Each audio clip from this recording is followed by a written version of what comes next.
Pokémon, I became a Pikachu. Hey, fanfic family. So glad to see you here again to continue this incredible adventure.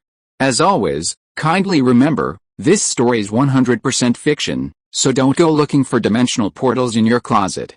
All rights to this fantastic novel belong to the original author. We're just your humble narrators of epic tales. Are you enjoying the fanfic?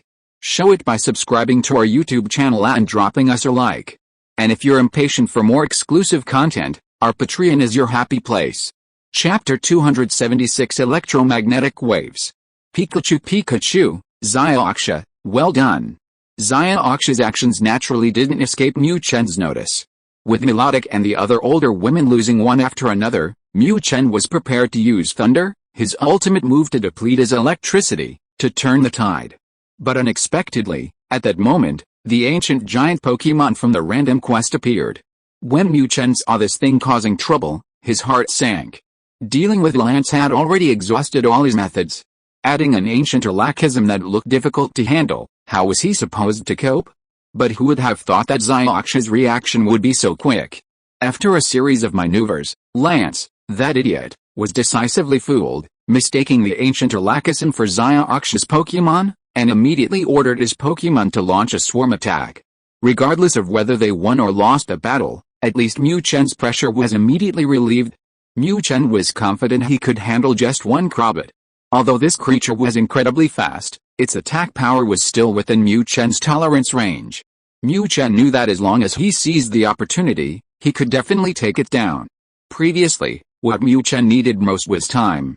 And now, Xiaoxia had used the ancient lackism to buy him enough time. At this moment, Mu Chen put aside all distractions and focused on studying the Crobat that was constantly circling above his head. HMPH. Crobat. Elite 4 level? Today, I'll show you how to beat you with electricity. Crappy. Stop playing around. Use bird attack. The sudden appearance of the ancient lackism put immense pressure on Lance. At this moment, he finally abandoned his playful thoughts and prepared to take down Pikachu as quickly as possible. Bird attack. This move is an incredibly powerful flying-type move. Although the user will also suffer some damage due to its powerful backlash after using this move, as long as he can quickly defeat Pikachu, it's worth it in Lance's eyes. Only by capturing Pikachu could Lance free up his hands to deal with the ancient lackism summoned by Misty. Cough cough. Upon receiving Lance's command, a cold glint flashed in Crobat's eyes. Immediately, Crobat stopped circling and, like a straight cannonball, swooped down fiercely towards Pikachu. Pika, did he think he was afraid of Crobat? Faced with Crobat's desperate attack, Mu Chen didn't hesitate at all. This guy wanted a quick victory, and so did Mu Chen. Of course, even so, Mu Chen wouldn't be so stubborn as to directly use a move like Thunderbolt to fight Crobat head-on. Crobat's enemy was itself, but Mu Chen wasn't. Others might not know, but Mu Chen certainly did. That ancient lackism was also his enemy. Although Lance, that idiot, was helping him hold it off, who knew how long that would last? Sooner or later, wouldn't he still have to fight that lackism? The reward for this random mission was unknown. Anyone with a brain could tell that this mission was definitely not as easy as it seemed. It was precisely because of this plan that, facing the Crobat's powerful attack, Mu Chen's choice was to use Shadow Clone. HMPH. Even if your special attack is powerful, it only attacks a little bit, right? I'll unleash a clone attack on you in a flash, let's see who you fight then. Thinking it, he acted without hesitation. With the use of the skill, Mu Chen's body instantly transformed into a phantom. Then, more than 10 clones identical to Mu Chen's original body appeared where he stood. Even more so, the movements of each Pikachu were perfectly synchronized, making it impossible to distinguish which was the real body and which was the phantom. What? How is this possible? Seeing Mu Chen's shadow clone, Lance's expression changed drastically. This Pikachu could actually use this skill? And, in its hands, this skill could produce such an effect? Is this a joke? Lance was no stranger to the shadow clone move. Their leader, Giovanni, had a Beedrill that was extremely skilled at using shadow clone. Although Pikachu's shadow clone was far inferior to that Beedrill's, it was still enough to shock Lance. Because the move was used so suddenly, Lance didn't have time to give any commands to Crobat. At this moment, all he could do was see if Crobat could accurately attack its target. Whoosh! Unfortunately, Crobot's luck wasn't good. The shadow clone appeared too suddenly. Although Crobot, as a Pokémon, could use sound waves to locate its opponent, it was too close. Crobot's own speed was already extremely fast, and it simply couldn't locate the suddenly appearing shadow clone. Helpless, Crobot could only launch a random attack. As for the result, it could only be said that Crobot's luck wasn't good enough. Pikachu, Crobot's attack missed, and Mu Chen wouldn't let such an opportunity pass. This little devil, with its speed advantage, made it incredibly difficult for Mu Chen to even electrocute it. Now that it's landed, what's the point of being polite? ZZZZZ, electromagnetic wave, here you go. Even if 100,000 volts hit, it wouldn't be enough to take down the Crobot directly, so Mu Chen's choice was the electromagnetic wave. One electromagnetic wave paralyzed the Crobot, which was already a huge win. Without its speed advantage, the Crobot was truly no match for Mu Chen. You think you can withstand 100,000 volt from me? Can you withstand 10? He had previously planned to use charging to take down the Crobot, but now it seems that charging is unnecessary. Cough, the electromagnetic wave entered its body, and the Crobot immediately let out a painful cry. Paralyzed, the Crobot's speed was greatly reduced, and even the flapping of its wings was much smaller than before. Clearly, for a speed-type fighter like it, a paralyzing move like electromagnetic wave was a huge threat. Damn it! Crobot, use whirlwind. Seeing Crobot hit by electromagnetic wave, Lance panicked. Having lost its speed advantage, how could it possibly fight against this obviously powerful Pikachu? Desperate, Lance had no choice but to have Crobot use whirlwind, a move that could create a strong wind, to blow Pikachu away and buy Crobot enough time to recover from the paralysis. But how could Mu Chen possibly let go of this golden opportunity? Chapter 277 Lance, dead. ZZZZZZZZZZZZZZZZZZ. The crackling of electricity emanated from Mu Chen's cheeks. Simultaneously, the Crobot cooperated perfectly with the flickering current. Cough. Cough. A series of screams echoed, describing the Crobot's current state. Although the Crobot did indeed flap its enormous wings as Lance had instructed, after being hit by the electromagnetic waves, the frequency of its flapping was negligible. Facing this flapping bat, Mu Chen certainly wasn't going to wait foolishly. You bastard, weren't you just showing off to me? Weren't you supposed to be a great flyer? Weren't you good at dodging? Now, let's see how you dodge. With this in mind, Mu Chen unleashed his 100,000 volts with incredible ease. As if it were free, the space between Mu Chen and the Crobot was completely connected by the 100,000 volts of electricity. With Mu Chen's continued use of the 100,000 volts, the Crobot finally lost its previous arrogance. Damn it, seeing Crobot defeated, Lance panicked completely. At this moment, all he could rely on was Crobot. His other three Pokémon were still stalling that Alakazam. If Crobot was defeated, what would Lance use to fight Pikachu? At this moment, Lance was no longer considering the issue of capturing Pikachu. Now, his only wish was to escape. But how could Mu Chen give Lance the chance? Wasn't he very arrogant before? Wasn't he going to kill Ash and Misty? Wasn't he going to capture me? Now keep being arrogant? Pikachu, without any nonsense, after knocking Crobot down, Mu Chen instantly changed direction and delivered a quick attack to Lance, who was standing in the distance directing the attack. Having fought Team Rocket for many years, Mu Chen knew that these guys had ways to escape. In order not to give Lance a chance to escape, Mu Chen launched his fastest attack. After the previous battles with Yamato and Kasaburo, Mu Chen understood that dealing with these Team Rocket members required absolute decisiveness. They had to be killed one by one, two by two. Only then would they be afraid, only then would they have reservations.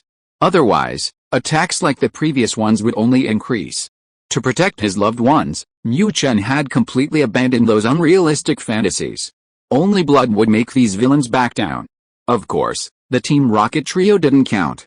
In Mu Chen's eyes, those three were just clowns, only occasionally appearing to help him with quests and add some fun to his life. Damn it. Come back, Crobot. Wheezing, Yos explosion. Pinsir, Grimer, retreat, let's go. Crobot's defeat completely changed the course of the battle. When Lance saw that his other three Pokémon were also gradually becoming unable to hold out, he immediately planned to retreat. However, Lance underestimated Mu Chen too much, and too much his determination to keep him here. Pikachu, Just as Lance recalled his Crobble and gave commands to his Pokémon like wheezing, a cry suddenly came from in front of him. Hearing this cry, Lance was immediately startled. Pikachu was already in front of him. Zzzzz. Using quick attack to teleport, Mu Chen, who had successfully arrived in front of Lance, naturally wouldn't waste words. Without any hesitation, Thunderbolt was launched from Mu Chen. No, seeing Thunderbolt coming at him, despair filled Lance's eyes. Pikachu's Thunderbolt could take down his Crobat, let alone him. However, although Lance was filled with resentment, under Pikachu's lightning-fast Thunderbolt, all he could do was leave a final scream in this world. After all, not everyone is Ash. Not everyone possesses Ash's insane special defense.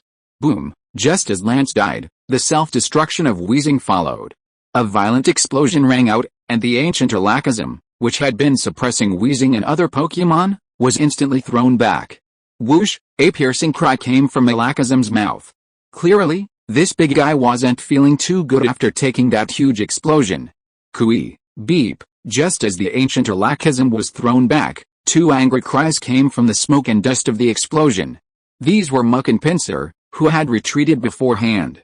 Their master had been killed before their eyes, and Muk and Pinsir were instantly enraged. At this moment, they no longer cared about the ancient Alakazam. Their only goal now was to kill this yellow-skinned rat and avenge their master. Pikachu, come on. Who's afraid of who? Mu Chen naturally sensed the hostility from Pinsir and Muk. He didn't take these two seriously at all. Although he had expended some energy defeating Crobat, he felt taking down these two, who had already been thoroughly thrashed by Alakazam, would be a piece of cake. Pikachu, watch out! Just as Mu Chen was about to launch an attack and take down these two weaklings, Misty's terrified voice suddenly rang out. As Misty finished speaking, the ground suddenly shook. Then, a Jengar, about the size of Alakazam, completely black with camouflage markings on its face, suddenly appeared. The suddenly appearing Jengar was positioned right in the path of Muk and Pinsir. This large creature stretched out its hands and, as if grabbing toys, lifted Muk and Pinsir up. Boom! Boom! Ignoring the terrified, struggling Pokémon's reactions, the Jengar opened its massive jaws. Two jet black energy beams shot out from its mouth, blasting towards the two unlucky guys. Kua, Beedao, following Lance, these two unlucky guys also performed their final cries at the end of their lives. The two shadow balls killed the two unfortunate creatures, and the ancient Jengar immediately turned its gaze to Mu Chen.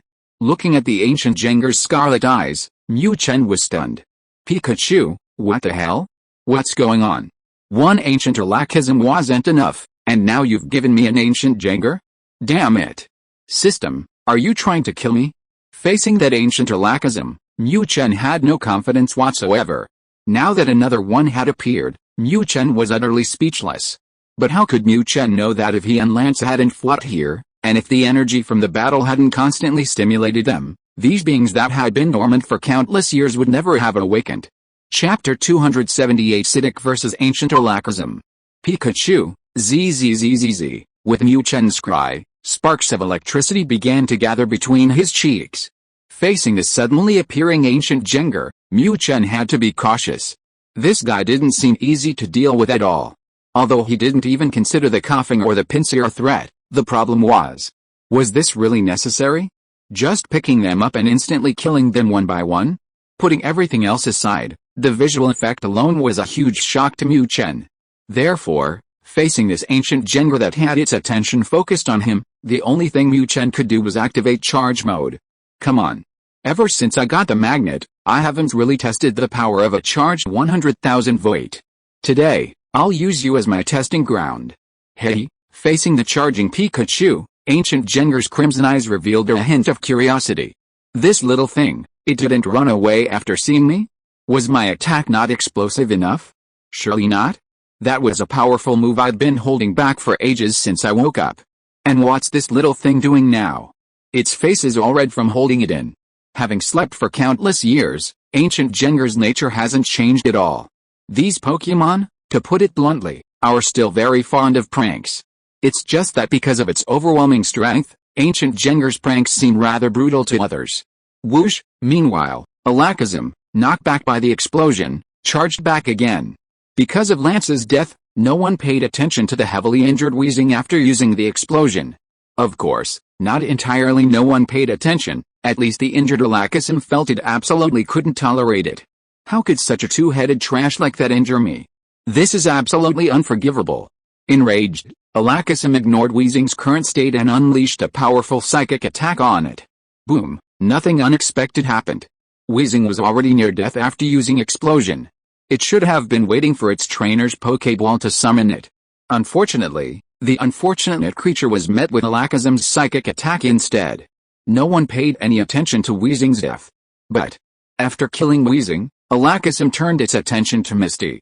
Or more accurately, Alakazam focused its gaze on the silly Psyduck next to Misty, who was tilting its head and seemingly contemplating life. Misty. Watch out. Melodic, use Water Pulse.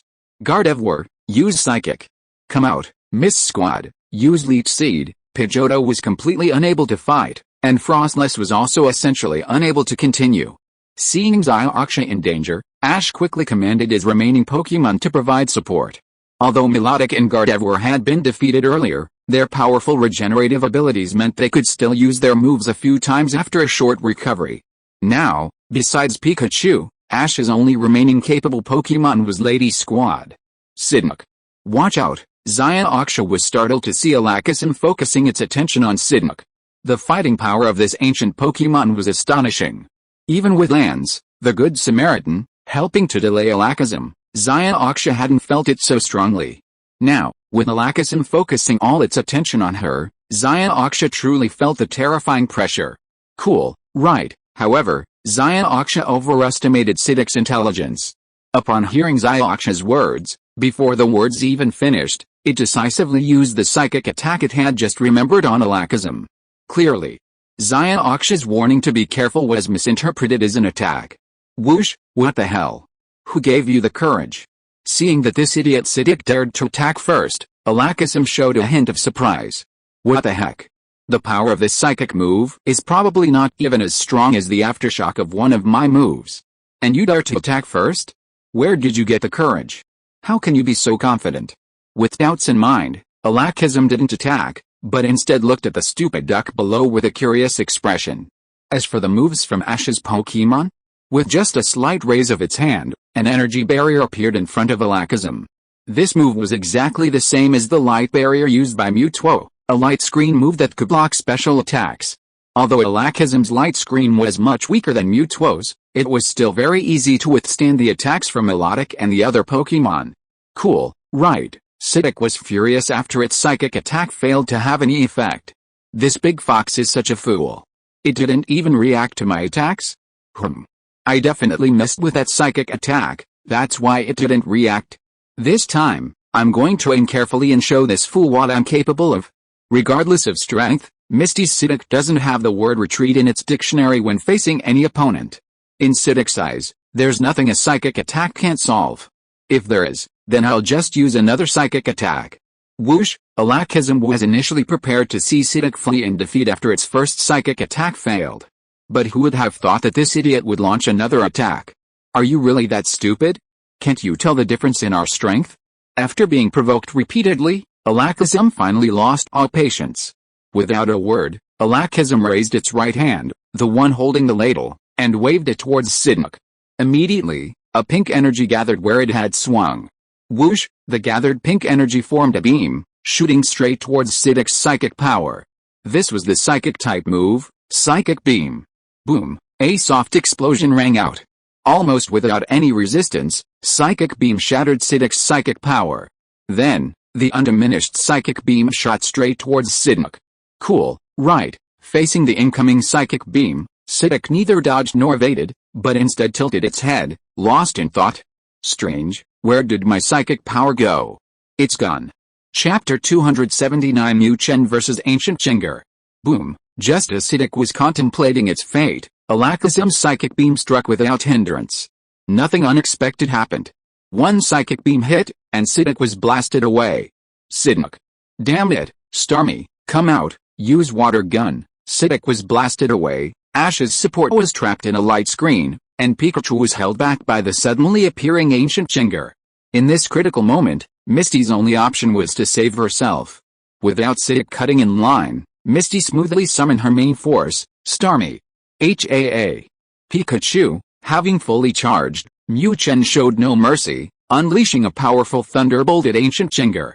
Zzzzz. Intense electricity crackled from Mu Chen's cheeks. Then, the current converged on both sides of his cheeks, forming a thunderbolt a full size larger than his fist, which shot towards Ancient Jengar. Eehehe. Originally curious about what Pikachu was up to with its red-faced, furious expression, it hadn't expected such a devastating attack.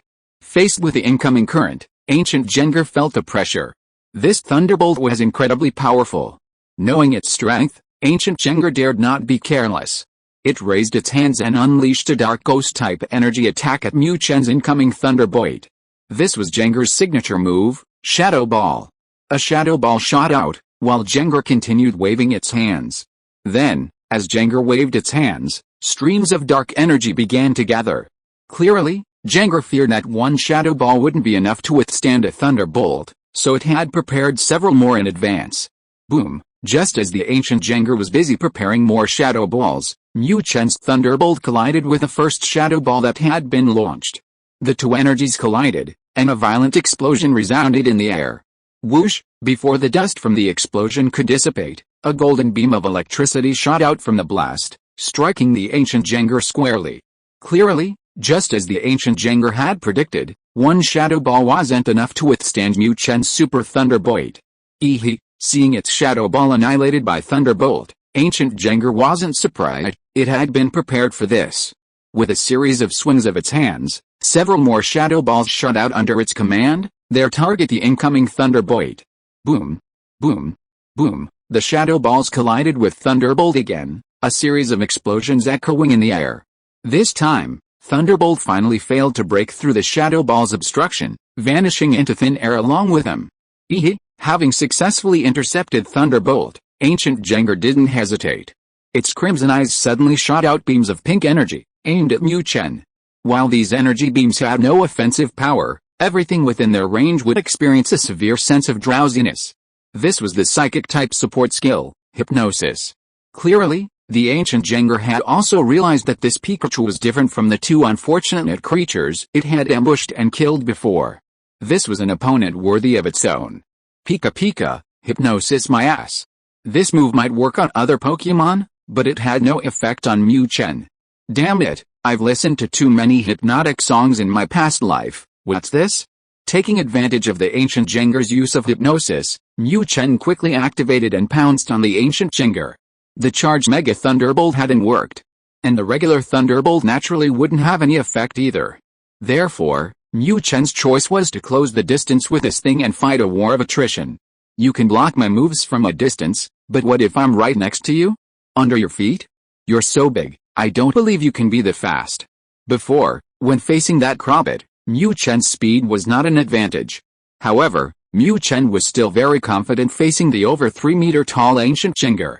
Damn it, just because you have a few camouflage lines on your face, you think you're some kind of all-around special forces soldier. He had been expecting his hypnosis spell to be effective, but unexpectedly, after casting it, the enemy vanished.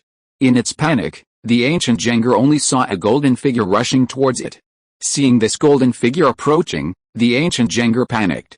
Just as Mu Chen had guessed. Although this thing was much larger than a regular Jengar, and its moves were also greatly enhanced, there was a trade-off. With the increased size and strength, the Ancient Jengar lost the speed advantage of a regular Jengar. Although compared to other Pokémon, the Ancient Jengar wasn't slow, it was no match for the lightning-fast Pikachu. Pikachu, rushing to the base of the Ancient Jengar, Mu Chen first unleashed a Thunder Wave. Regardless of its actual speed, the Thunder Wave would definitely slow it down. Zzzzz. Without pausing after the Thunder Wave, Mu Chen followed up with a Thunderbolt, striking the Ancient Jengar hard. The Thunder Wave only caused the Ancient Jengar a slight numbness in its lower body, the effect wasn't too severe. However, the Thunderbolt was truly fatal. This Thunderbolt had come from its groin.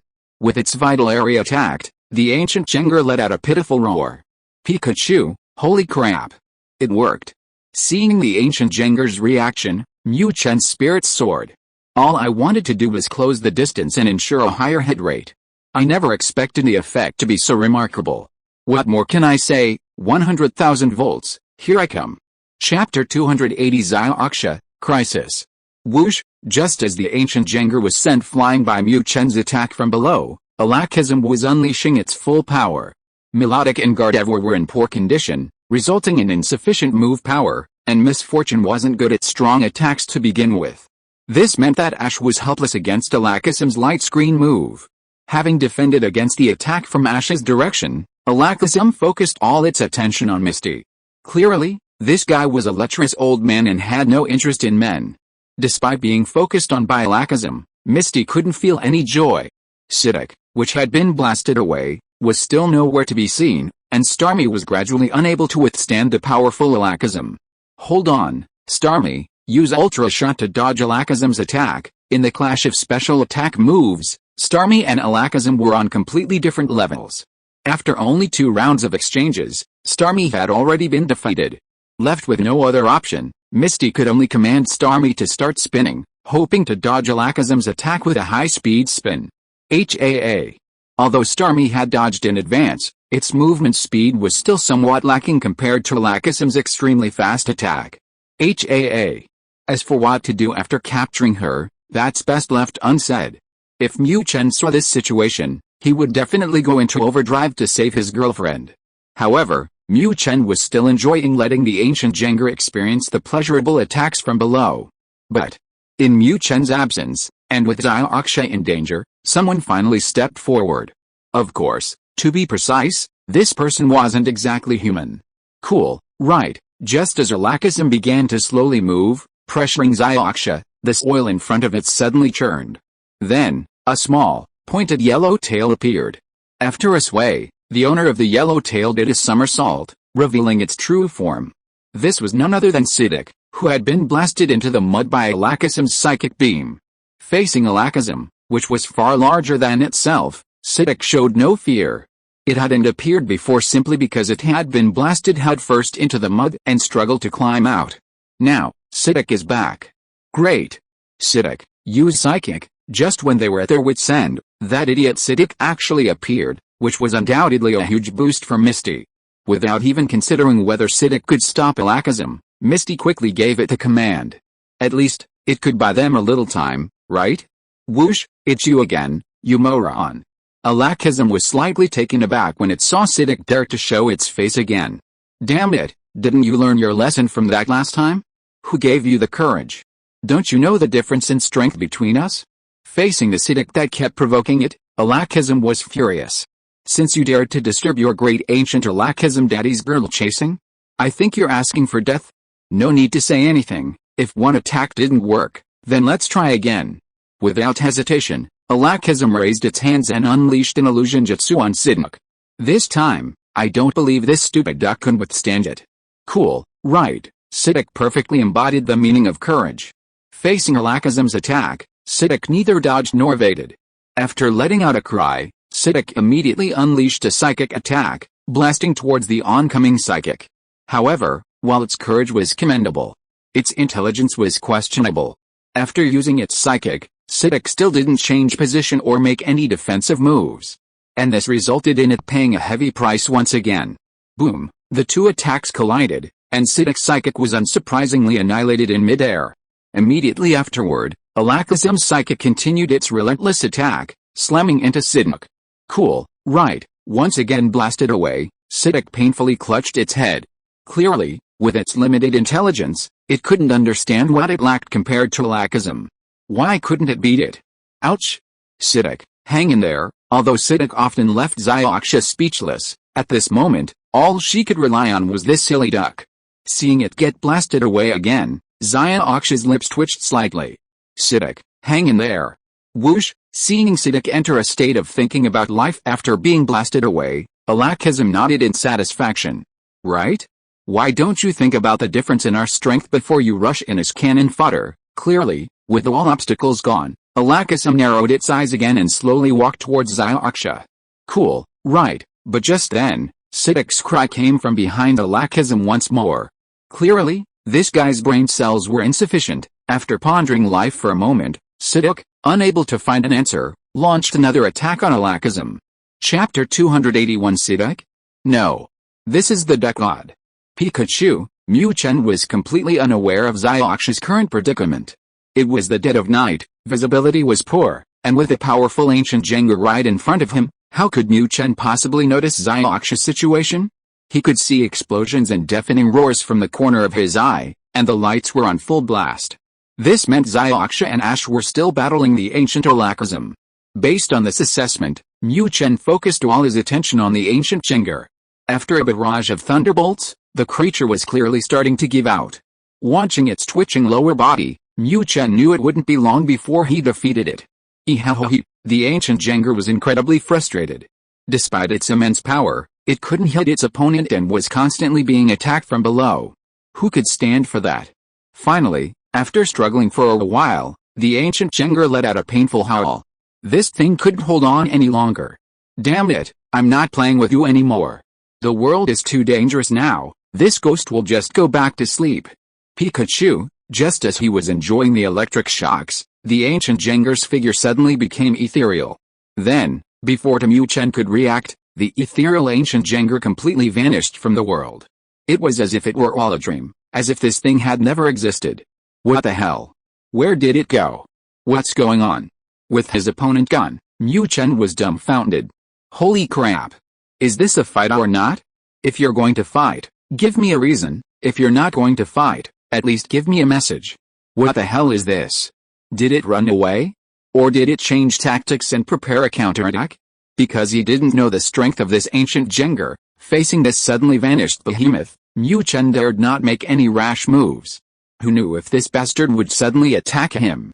Mu Chen vividly remembered the scene of this thing emerging from underground and ambushing those two unlucky kids, Weezing and Pinsir. However, Mu Chen, hidden in the darkness, didn't notice that the ancient Jengar had already transformed into a black dumbbell and disappeared back underground. This was its sleeping place. If it weren't for the battle between Mu Chen and Lance, it wouldn't have been awakened at all. Now that it's awake, it's had its moment of glory, and it's been thoroughly defeated. With no regrets, the ancient Jengar decisively entered its second sleep. At this moment, the battle on the other side also took a turn for the better. Cool, right, after being blasted away by the ancient Alakazam for the nth time, Siddhik unleashed its power. Of course, the reason for this power surge was simply that its head had made intimate contact with a hard rock during an impact. Under the intense pain, Siddhik's full potential was unleashed. I saw this stupid duck shaking his head, and after letting out an angry neigh, he sent a wave of memory power towards the ancient Hooty. After knocking over the duck countless times and defeating the power of telepathy countless times, Hooty didn't take it seriously at all. At this moment, the only thing that could make Hooty look at him differently was this guy's ability to resist being hit. This stupid duck really can't resist being beaten. However, it's useless to resist being beaten. At most, it's just a waste of my time. I will completely let you go, sooner or later. Without paying much attention at all, Hooty waved his hand and sent out a phantom light at Kodak. According to its assumptions, this phantom light was enough to blow the stupid duck away and make it stop for a while. At this moment, the beautiful little human girl was not far away from him. Hooty was not in the mood to talk nonsense with a stupid duck anymore. But an accident happened. Unaware of its carelessness, Alakazam had entered its ultimate form. In other words, it was no longer a silly duck, but a duck god. Boom, a violent explosion rang out. However, after this clash of skills, it wasn't Siddhik's psychic power that was annihilated, but rather Alakazam's psychic beam. After annihilating the psychic beam, the psychic attack continued its momentum, shooting fiercely at Alakazam, who had its back turned. Whoosh! Suddenly struck by the psychic power, Alakazam was completely dumbfounded. What's going on? Why is my body out of control? Although this beautiful human girl is right in front of me, I'm indeed incredibly excited, but it shouldn't be so excited that my body is out of control, right? And what's going on? Why am I flying? Although my psychic powers are incredibly strong, I shouldn't be able to achieve the goal of flying just by relying on my psychic powers, right? Because it hadn't paid attention to the situation behind it, Alakazam was completely confused about what was happening. Siddhik, well done. Alakazam might not know the situation, but Zioxia certainly did. Zioxia had already been cornered by Alakazam. But unexpectedly, at this crucial moment, SYNOPSIS suddenly unleashed its power. Although this silly duck had unleashed its power twice before, SYNOPSIS hadn't known its limits because the opponents weren't strong. However, today SYNOPSIS knew. This terrifying psychic fluctuation, this seemingly tangible energy, this is still SYNOPSIS? Although she was filled with astonishment, being able to control Alakazam was ultimately a good thing for SYNOPSIS. At least, her safety was temporarily guaranteed, wasn't it? Pikachu, just as SYNOPSIS unleashed its power and controlled Alakazam, Mu Chen also broke free from his hesitation. No matter what tricks the ancient Jengar was playing, the most important thing now was to deal with that ancient Alakazam. Having been delayed for so long by this ancient Jengar, Mu Chen was genuinely worried about Ash and Misty. However, when he finally arrived and saw the scene before him, he was stunned. Holy crap! Are you kidding me? This is SYNOPSIS? Did I wander into the wrong show? Looking at Alakazam, controlled by SYNOPSIS' psychic powers, Mu Chen could hardly believe what he was seeing. However, despite his disbelief, Mu Chen wouldn't miss such a golden opportunity. Alakazam couldn't even move now, wasn't it the perfect target? And his charge move's cooldown was finally over. What else was there to say? Charge, activate. Zzzzz. Without hesitation, Mu Chen acted on his thought. With flashes of electricity, a massive energy surge instantly gathered on Mu Chen's cheeks. Pikachu. Chapter 282 Dream? Beep beep, random mission completed, please check your reward, beep beep, chain mission completed, please check your reward quickly. With a single 100,000 volt charge, this once invincible ancient Alakazam gloriously met its end. This guy was already weakened after being hit by the double coughing explosion, and now he was firmly controlled in mid-air by SYNOPSIS' psychic power. Being taken down by Mu Chen with a single 100,000 volt charge was no surprise. As soon as the ancient Alakazam met its end, the system's cold voice instantly echoed in Mu Chen's mind. Moreover, this time it was a double whammy, a double kill. Hearing the system's voice, Mu Chen was immediately excited. Ha ha ha, completing 2 missions at once, I ask you, who else can do that? Mu Chen wasn't worried about the chain mission, since there were no rewards anyway. But this random mission, the system had said, was the last one before the league tournament began. What will I get from this big spin of the wheel? System, I want to claim my mission. Spin the wheel, let's go. Without any hesitation, Mu Chen didn't even bother to pay attention to Xiao Zhi and Xiao Xia's reactions, and immediately entered reward mode. Come on. Come on. This is my last chance, I'm not asking for too much, just something of the same caliber as this magnet, or even a gene that can increase my strength. As the wheel spun, Mu Chen's anticipation grew stronger. The league tournament was just around the corner, and to ensure he could help that idiot Xiao Zhi win the championship, Mu Chen was extremely eager to improve his strength. Finally, the speed of the wheel began to decrease, and Mu Chen's heart was in his throat. Gene. Question mark. Compared to skills and base stats, the biggest boosts for Mu Chen were naturally the gene and the question mark rewards. With something that could significantly improve him, why would Mu Chen expect those 2 useless items? He'd rather choke to death. System, I fucking love you. Full of anticipation, Mu Chen watched as the pointer on the roulette wheel finally landed on the word gene, and he immediately became excited. Gene. Last time, that thin iron-faced ninja one greatly boosted his speed. So, what about this time? What would it be this time? Ding ding, congratulations host, you have drawn a gene. Please claim your reward, claim it. No doubt about it, I have to claim it. After confirming the claim, the scene in Mu Chen's mind instantly changed. The roulette wheel disappeared, and countless cards with Pokémon images appeared. Mu Chen knew this was the final decision. What he would get depended entirely on this one draw. I'm not asking for too much.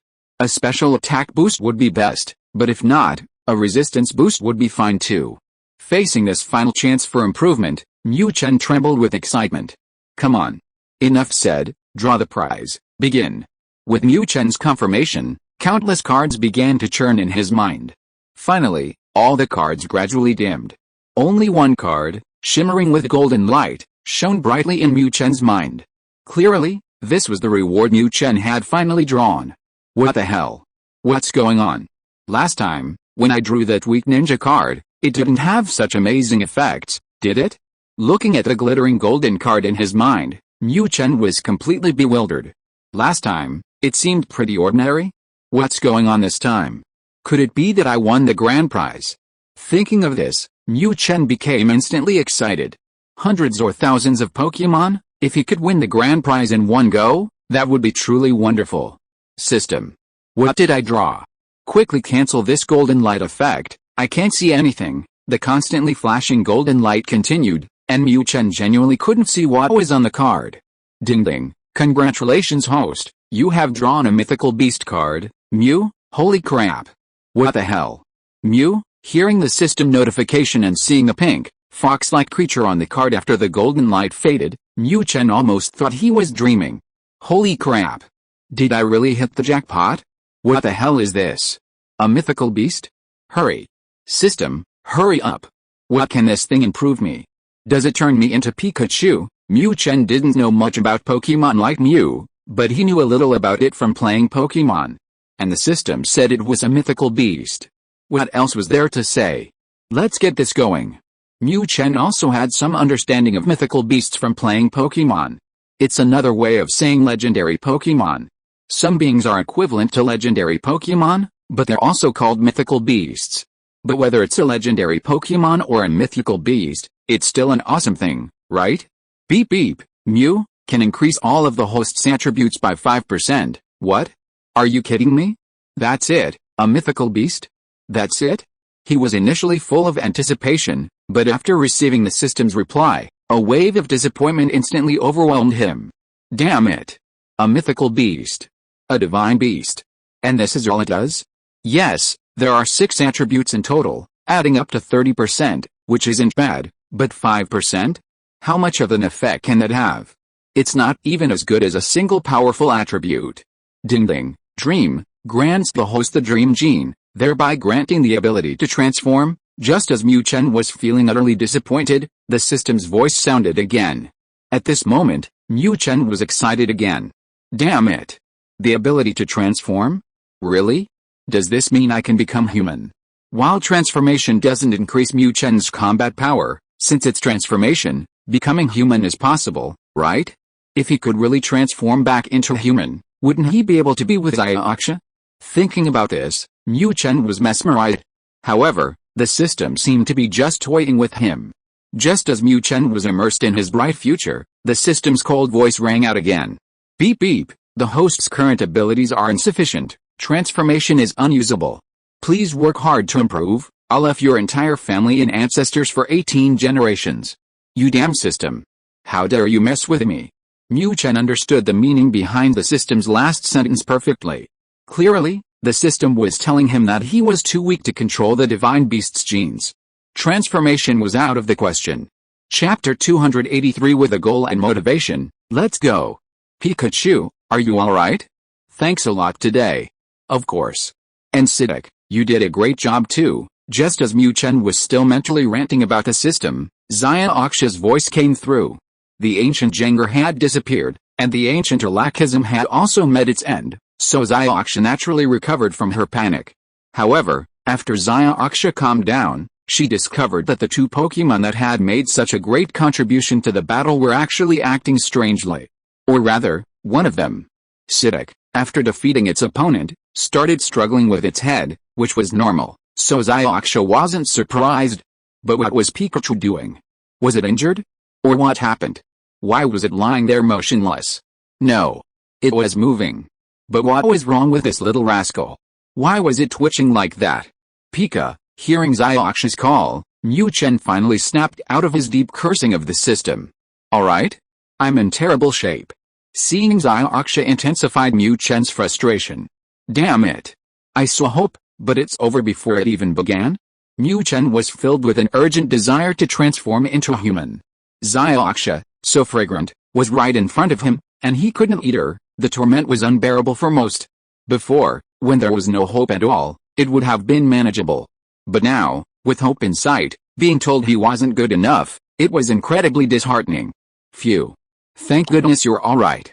You scared me to death just now. Seeing Pikachu back to normal, Xiaoxia breathed a sigh of relief. That little rascal had been terrifying. System. Come out. I know you're here. Hurry up. Don't try to fool me. Give me a straight answer. When am I going to become human? When am I going to seduce Xiaoxia? Being held in Xiaoxia's arms intensified this longing. Damn it. Xiaoxia smells so good. He already harbored deep feelings for Xiaoxia, and now, seeing the potential for further development, how could Mu Chen continue to endure? What about his lack of ability to explore on his own? What about his insufficient abilities? Nonsense. No matter what, today he had to get that system to give him a clear answer. When could he transform? At least that would give him some motivation, right? Ding ding. The Mu transformation gene ability can only be used after the host completes the main quest and becomes a beginner Pikachu. Finally, this time the system wasn't aloof anymore, but gave Mu Chen a relatively definite answer. Pikachu, Pikachu, damn it. Why didn't you say so earlier? Did you have to make me so angry? Having received the system's affirmative answer, Mu Chen's anger finally dissipated. Main quest? That's the upcoming league tournament. Good grief. He already had a reason to win, and now he's being forced to fight to the death. Beep beep, the 10th stage of the chain quest, the road to regaining glory, has begun. Young man, thanks to your valiant performance, Frostless has been completely won over. Now, bravely advance, capture her, seduce her, and show her what a real man is. However, young man, you must be careful. Frostless is different from other types of Pokémon. So, you'll need to put in some effort to capture her. The quest requirements are already clearly stated. Need I explain further? Failure penalty. Frostless's favorability drops to 0, and the chain quest is interrupted. Quest reward. A super skill suitable for the host to learn will be randomly drawn. Originally, Mu Chen thought the system would stop after giving him this hint. Who would have thought the system wouldn't stop? After giving him the hint, the system immediately gave him the 10th stage of the chain quest. When Mu Chen heard about the 10th stage quest, he immediately became excited. Finally, I finally see the light at the end of the tunnel. You see, Mu Chen received this series of quests shortly after arriving at this time. How much effort, sweat, and danger had he endured to complete this quest? For this quest, Mu Chen had truly reached the level of unwavering loyalty and selfless dedication. Now, he finally saw the reward for the 10th quest. And the reward was exactly as Mu Chen had expected. It was truly astonishing. It was a super skill right off the bat. What is a super skill? It must be a super ultimate move within its element. Only something of this caliber could be called a super skill. His own Thunder Strike could be considered a super skill, but it had a disadvantage. Using it depleted his electricity. Moreover, this skill was more suitable for group battles. In one-on-one combat, the hit rate of Thunder Strike was rather pitiful. Now that Mu Chen had once again seen the opportunity to obtain a super skill, how could he not be excited? As for the quest prompts, Mu Chen didn't pay too much attention to them. A snow fairy? I can take her down easily, right? If she cooperates, fine. If not, I'll just force myself on her. After the experience with Misskirt, Mu Chen suddenly realized that force was the most effective way to solve the problem. At this moment, Mu Chen had completely shaken off his previous irritability. At this moment, Mu Chen felt indescribable gratitude towards the system. Awesome. Absolutely awesome. Not only did it tell me how to transform into human, but it also gave me a super skill. With this super skill, Mu Chen essentially gained a trump card. He would be even more confident in winning the league championship. Just wait. League, I will definitely conquer you, electrify you, and take this championship. This isn't just for the mission, to save my own life, but also for Xiaoxia. Pikachu, what's wrong with you today? Why do you seem so abnormal? Xiaoxia, of course, had no idea what Mu Chen was thinking. At this moment, looking at Pikachu rolling around in her arms, clearly excited, Xiaoxia was filled with doubt. This little rascal, what's wrong with him today? He was trembling with anger just a moment ago, and now he's this excited? Pika, not normal? This is nothing. Just wait, my dear, when I win the league championship, I'll show you what a real man is. Looking at Xiaoxia's smiling face, Mu Chen's mind flashed back to the 3 encouraging words he often saw in his past life. Go for it. If you are listening to this novel on a channel other than Fanfic World, it means it was downloaded and re-uploaded without effort. We warmly invite you to visit our channel, Fanfic World. There you will find the original version of this story and many other novels of various genres. We look forward to seeing you dive into a world of incredible novels. Chapter 284 Arrival at the Quartz Plateau. What? Those two brats have already reached the Indigo Plateau? And Lance has lost contact. After Ash and Misty successfully crossed the Mu Chen Mountains, they once again fell under Team Rocket's surveillance. Discovering that their targets had successfully left the Mu Chen Mountains, the Team Rocket members responsible for monitoring them were naturally shocked. What was going on? Previously, it was one of Team Rocket's Elite Four, Lance, who personally entered the Mu Chen Mountains to capture these two brats. But now, Lance had lost contact, and these two brats had walked out unharmed? Nobody was stupid. Seeing this situation, how could they not guess the answer? Although, the answer was unbelievable. Yes, boss, it has been confirmed that Lance has completely lost contact. Faced with Giovanni's questioning, Secretary Mako could only bite the bullet and reply. Who would have thought that Lance would actually fail? Although he had lost his main Pokémon in the previous battle with the League, with Crobat, he was still an Elite Four level trainer. Defeated by two brats, and a dignified Elite Four level trainer like myself has even lost contact? How can this not be terrifying? Alright, immediately send people to the Mu Chen Mountains to investigate. I need to know if Lance is dead, or if something else happened to him. As for those two brats, let's put that aside for now. Mewtwo's situation has been unstable lately. Immediately summon Professor Fuji, Professor Nampo, and Blaine. Hearing Makoto's words, Giovanni roughly guessed the truth. Lance had probably really encountered some accident. However, for safety's sake, Giovanni still ordered an investigation. If Lance was dead, that would be fine, but if he wasn't dead and had lost contact, that would be troublesome. Lance was one of Team Rocket's Elite Four members, a top-ranking member. Giovanni was currently planning a major operation, and if this information leaked because of Lance, it wouldn't be good news for him. Yes, sir. Having received Giovanni's orders, Makoto took his leave. Pikachu? Interesting. For now, let's give you a break. The only one capable of defeating Lance could be that Pikachu with boundless potential. Giovanni had a vague premonition that this Pikachu was even stronger than the one he'd seen last time. Misty. Hurry up, the league tournament venue is just ahead, there are so many people. Ash, of course, was unaware of Giovanni's plans.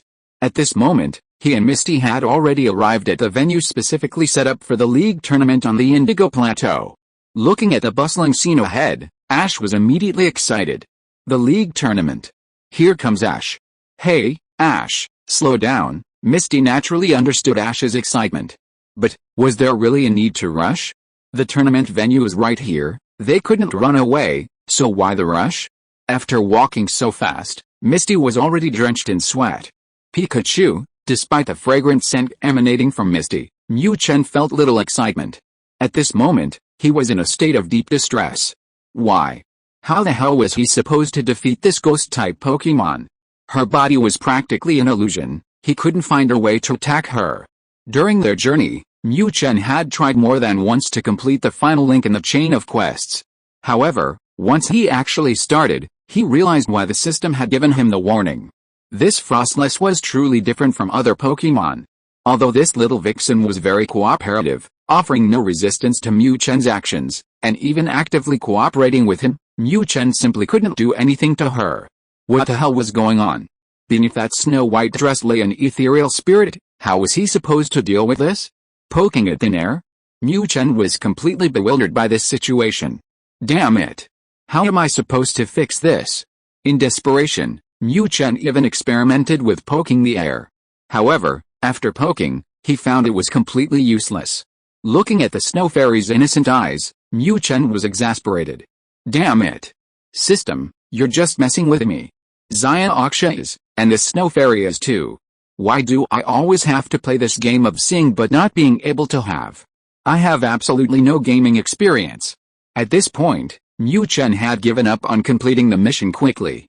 No wonder the system didn't even give a time limit this time. Clearly, this snow fairy is difficult to deal with. Damn it, if I had known it would be like this, I should have gritted my teeth and endured it. Just thinking about that fiery red-lipped, alluring woman made Mu Chen's heart bleed. This bitch, anyway, it's dark and I can't see what she looks like. Just activate the skill and charge in without thinking. Grit your teeth, and you'll get through it, right? Well, Jinx is gone, but a delicate and frail Frostless has appeared. The problem is, I have no idea how to deal with this bastard. Mu Chen swears he's never hated ghost-type Pokemon so much. Hello. I'm Ash from Pallet Town. This is my gym challenge badge. While Mu Chen was still struggling with this ridiculous series of quests from the system, the excited Ash had already arrived at the tournament registration point. Because there are so many trainers participating in each league tournament, the league has set up these registration points at various intersections in Indigo Plateau. Here, participants submit their 8 badges and register their Pokemon. This is also a way to ensure fairness. The league tournament requires 6 Pokemon for each battle. If someone substitutes during the tournament, it's unfair to the other participants. It is precisely for this reason that Ash is currently undergoing pre-tournament ranking. Ash, is that you? Hello, this is your ID card. Please place the Pokeball containing your Pokemon here for registration. Taking the 8 badges Ash handed over, the staff member routinely asked Ash to proceed with the registration. Pikachu, a Pokeball? Holy crap. I'm not going. I absolutely won't go. Before Ash could even say anything, Mu Chen was already protesting. Damn it, registration is fine, but do you really expect me to go inside that Pokeball? Don't even think about it. Chapter 285 Methods to Break Through the Barrier. This is my Pokemon for the competition. Also, here's this Pikachu. Do you think it needs to be registered in a Pokeball? Ash knew perfectly well how much Pikachu hated Pokeballs. Hearing the staff member's request, Ash could only explain. Oh? Pikachu? That doesn't matter. The staff member glanced at Mu Chen and Misty's arms and said they could grant Ash's request. These common Pokemon, once registered, who cares if they were replaced?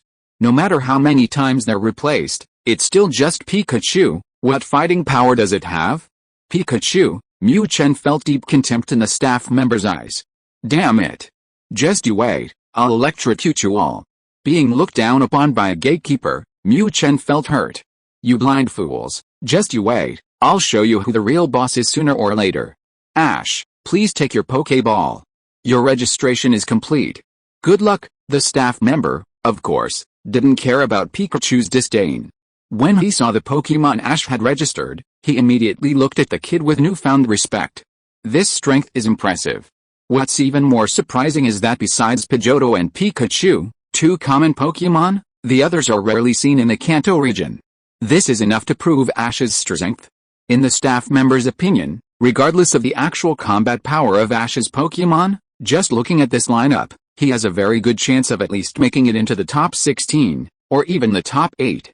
Okay, thank you. After politely thanking him, Ash excitedly entered the sacred ground of the Kanto region, the Indigo Plateau. Pikachu, watching the excited Ash and Misty constantly flitting about, Mu Chen had no interest in watching the excitement. Damn it. How am I going to deal with this Frostless? It's right in front of me. If I can't take it, what about that super move? I'll never get it. After agonizing over this the whole way, Mu Chen was still deeply troubled by how to defeat Frostless.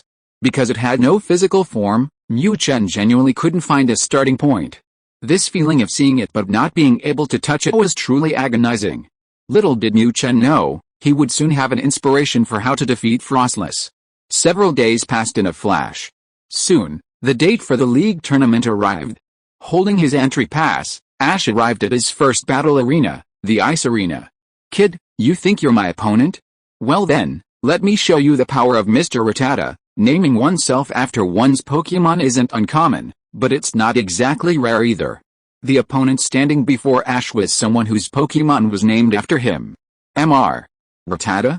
So you must be starting with Rattata, right? Well then, it's you, Frostless. Seeing his opponent and looking at the arena, Ash's choice of his first Pokemon was no surprise. Frostless had a real home field advantage on this icy terrain. Moreover, since he named himself Rattata, it was assumed his Pokemon were primarily Rattata. However, to Ash's surprise, this Mr. Rattata had a whopping 6 Rattatas. Ash had assumed that at most, Rattata would be his starter Pokemon, but what happened? Holy crap! What's going on? One Rattata was defeated, and another one immediately appeared. Seeing this, not only the spectators but Ash himself were speechless. Pikachu, of course, Not only Ash was speechless, but Mu Chen on his shoulder was even more speechless. Holy crap. I already thought Ash was incredibly stubborn. Unbelievable. There's someone even more stubborn than him? This is ridiculous. Watching one Rattata fall after another only to be replaced by another charging in, Mu Chen couldn't bear to watch anymore. Who the hell could have imagined that this Frostless could actually achieve a 6-in-1 victory? Of course, facing this Ghost Ice-type Frostless, Mr. Rattata wasn't willing to accept defeat. Little Rattata. Use Sand Kick. At this moment, Mr. Rattata only had one Rattata left fighting. Facing this incredibly powerful Frostless, Mr. Rattata had tried everything. However, the normal-type Rattata was completely helpless against the Ghost-type Frostless with its ethereal body. Finally, after repeated defeats, Mr. Rattata thought of a way to break through its ghostly body. Sand Kick.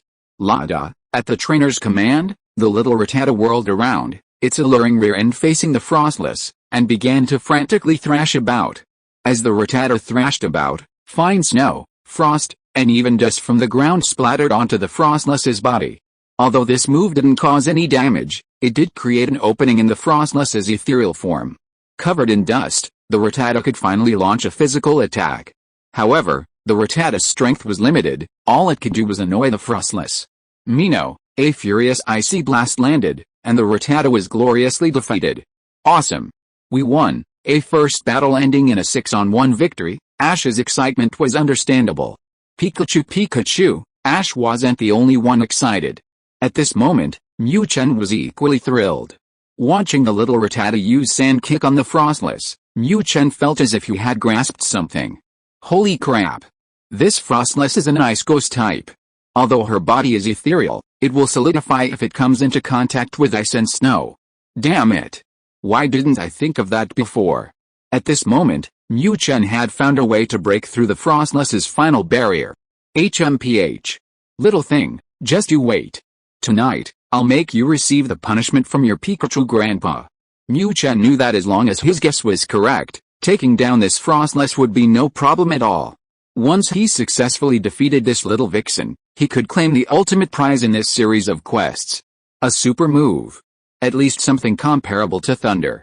I don't ask for much, just a single target attack is enough. Chapter 286. You guessed right. The night was dark and the wind was strong. Under the cover of darkness, a golden figure was stealthily moving away from the town set up by the Alliance for the tournament. This was Mu Chen. Eager to complete the series of quests and capture the Snow Demoness, Mu Chen had taken a risk. Previously, if you were tracked at night, it would always be in the wilderness. The wilderness offered much greater safety and concealment than it did now. However, Mu Chen couldn't wait any longer. This tournament was going on for an unknown period. In fact, it was going to continue from beginning to end, basically one match per day. If Mu Chen wanted to make a move against the Snow Demoness, he could only act during this time. The wilderness was out of the question. Finally, with Mu Chen's careful stealth, his figure was getting further and further away from the town where the participants were resting. However, this wasn't safe yet. On the outskirts, there was another, even larger town surrounding it. Here, people from the Kanto region had come to watch the Alliance tournament. Even Xiaoxia was resting here. However, compared to the towns where the contestants were resting, the security here was much lax. The league would protect the safety of the contestants during the competition, but they couldn't take care of the spectators. Of course, with tens of thousands, even hundreds of thousands of people gathered together, most of them were Pokémon trainers. Even Team Rocket wouldn't interfere with such a large group. Therefore, crossing this outer town was really not difficult for Mu Chen. Finally, after Mu Chen wasted nearly half an hour, he finally left the densely populated area and came to the open field. Pikachu, come out, my dear little cutie, let your big brother give you a good pat. To confirm his guess during the day, Mu Chen summoned Frostless with great anticipation. Whether his guess was right or not depended entirely on this. Meow, recently, she had been summoned by Pikachu almost every night and had been bothered by it, so Frostless wasn't surprised at all. Although she really wanted to cooperate with Pikachu, her constitution was what it was, and Pikachu couldn't find a way to attack. Frostless felt helpless. Pika, hurry up, my dear, don't just stand there. Come on, use Freeze Wind, then use Snowdrop, Create a snowfield for me. Nala's tactics during the day gave Mu Chen hope, and now he naturally wanted to test them himself. Let me see if covering your body with snow-covered dust can help you learn the materialized ice and snow constitution.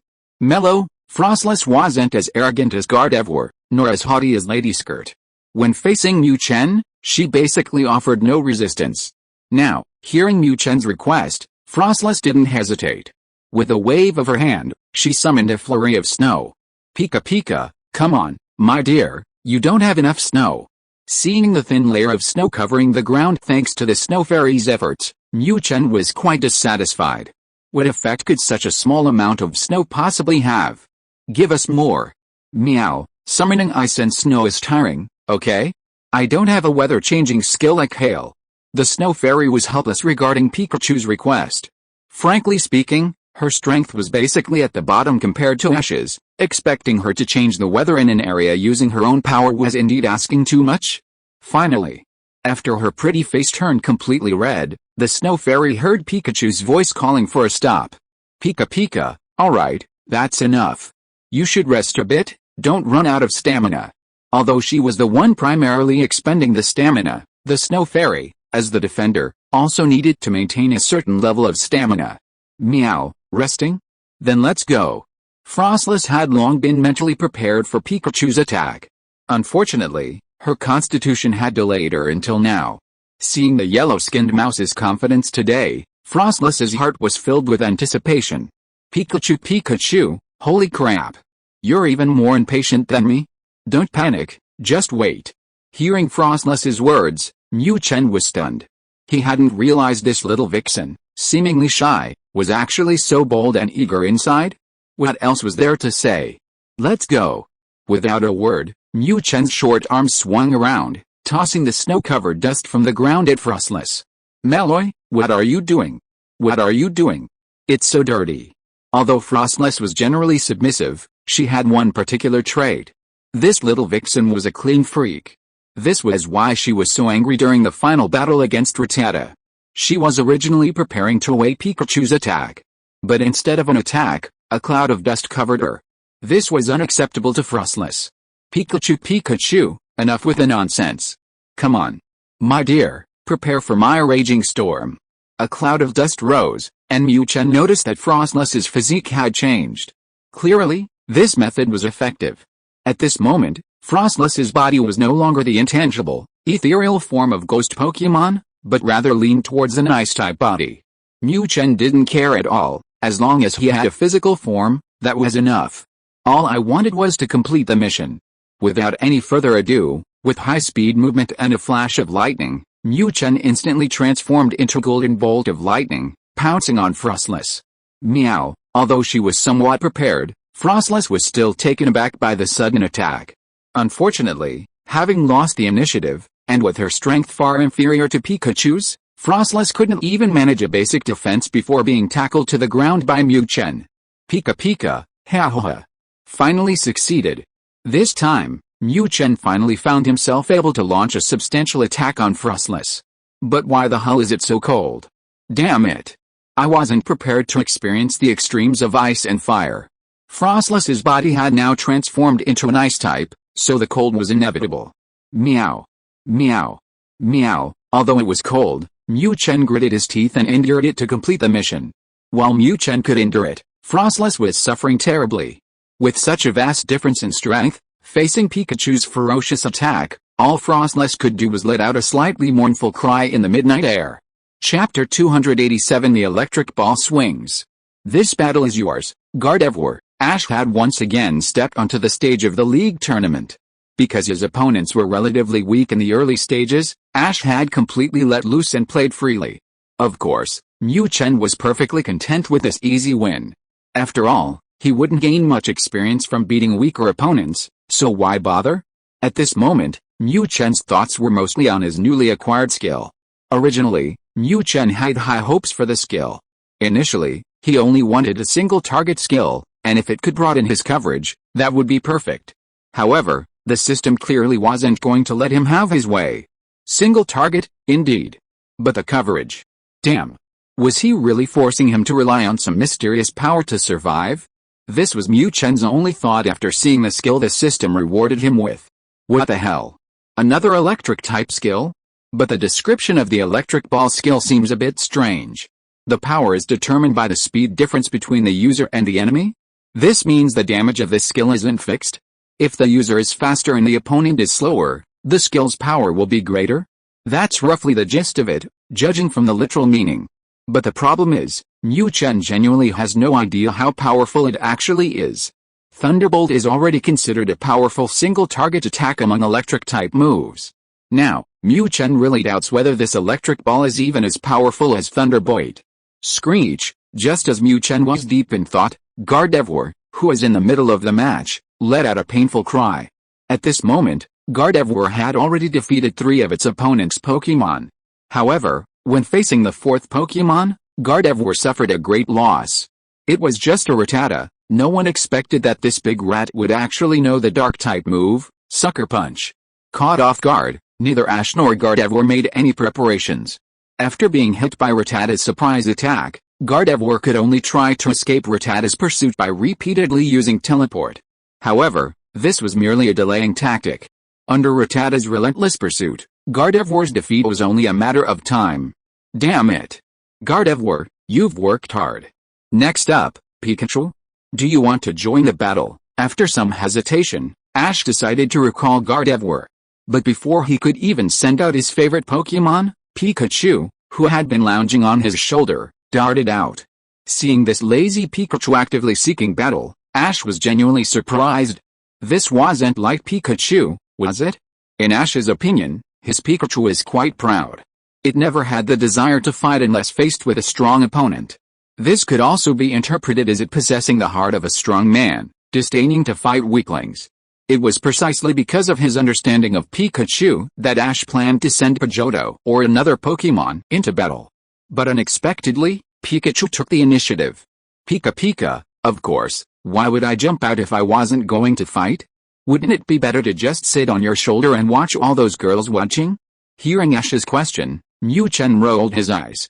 Originally, Mu Chen hadn't planned to join the battle so early.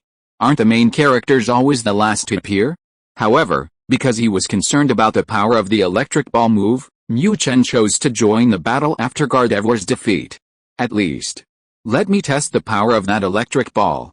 This was a powerful move he obtained after completing a full 10 rounds of consecutive quests. If he didn't test it out, how could he sleep? Pikachu? Very good. Rattata, use Strike Fang. Seeing that Ash had sent out such a weak Pokémon as Pikachu after the powerful Gardevoir's defeat, Ash's opponent became excited. It seems Ash only has that one powerful Pokémon? Does that mean I have the chance to win? Having discovered an opportunity, the trainer decisively commanded Rattata to use its ultimate move, Strike Fang. HMPH, your Gardevoir is strong, it can take on 3 at once. But my Rattata isn't weak either. If Ash's next Pokémon are all like Pikachu, then not only is a 3-on-1 victory possible, but a 6-on-1 victory for Rattata isn't impossible. Rattata, discovering that the opponent was Pikachu, not only was the trainer excited, Rattata was equally excited. Ha ha ha. Bring on as many of these weak opponents as you want, I'll take on 10 today. Pika, what the hell? Who gave you the courage?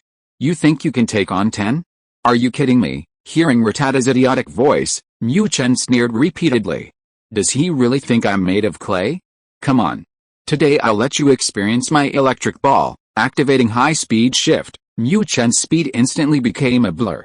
At this moment, thanks to the enhancement of his genetic abilities, Mu Chen's speed was a full 20% higher than before. With this boost, let alone a Pokémon like Rattata with average speed, even those known for their speed like Rapidash would be nothing but dust. This is because the power of Electric Ball is determined by the user's speed. To test the skill's capabilities, Mu Chen held nothing back. After reaching a speed limit, Mu Chen leaped high into the air. Pikachu, come on, Electric Ball, here I come. After tumbling in the air, a ball of lightning the size of a soccer ball was flung out by Mu Chen's tail, blasting towards the still pursuing Rattata. Crackling sound, intense electricity surged within the electric ball, demonstrating the skill's extraordinary power. What kind of skill is that? Rattata, dodge. Just by looking at the visual effects, the trainer could guess the skill's immense power. In his anxiety, all the trainer could do was hope his Rattata could dodge. However, he overestimated Rattata. Rattata, faced with the incoming electric ball, Rattata didn't even have time to react, successfully helping Mu Chen achieve the first kill.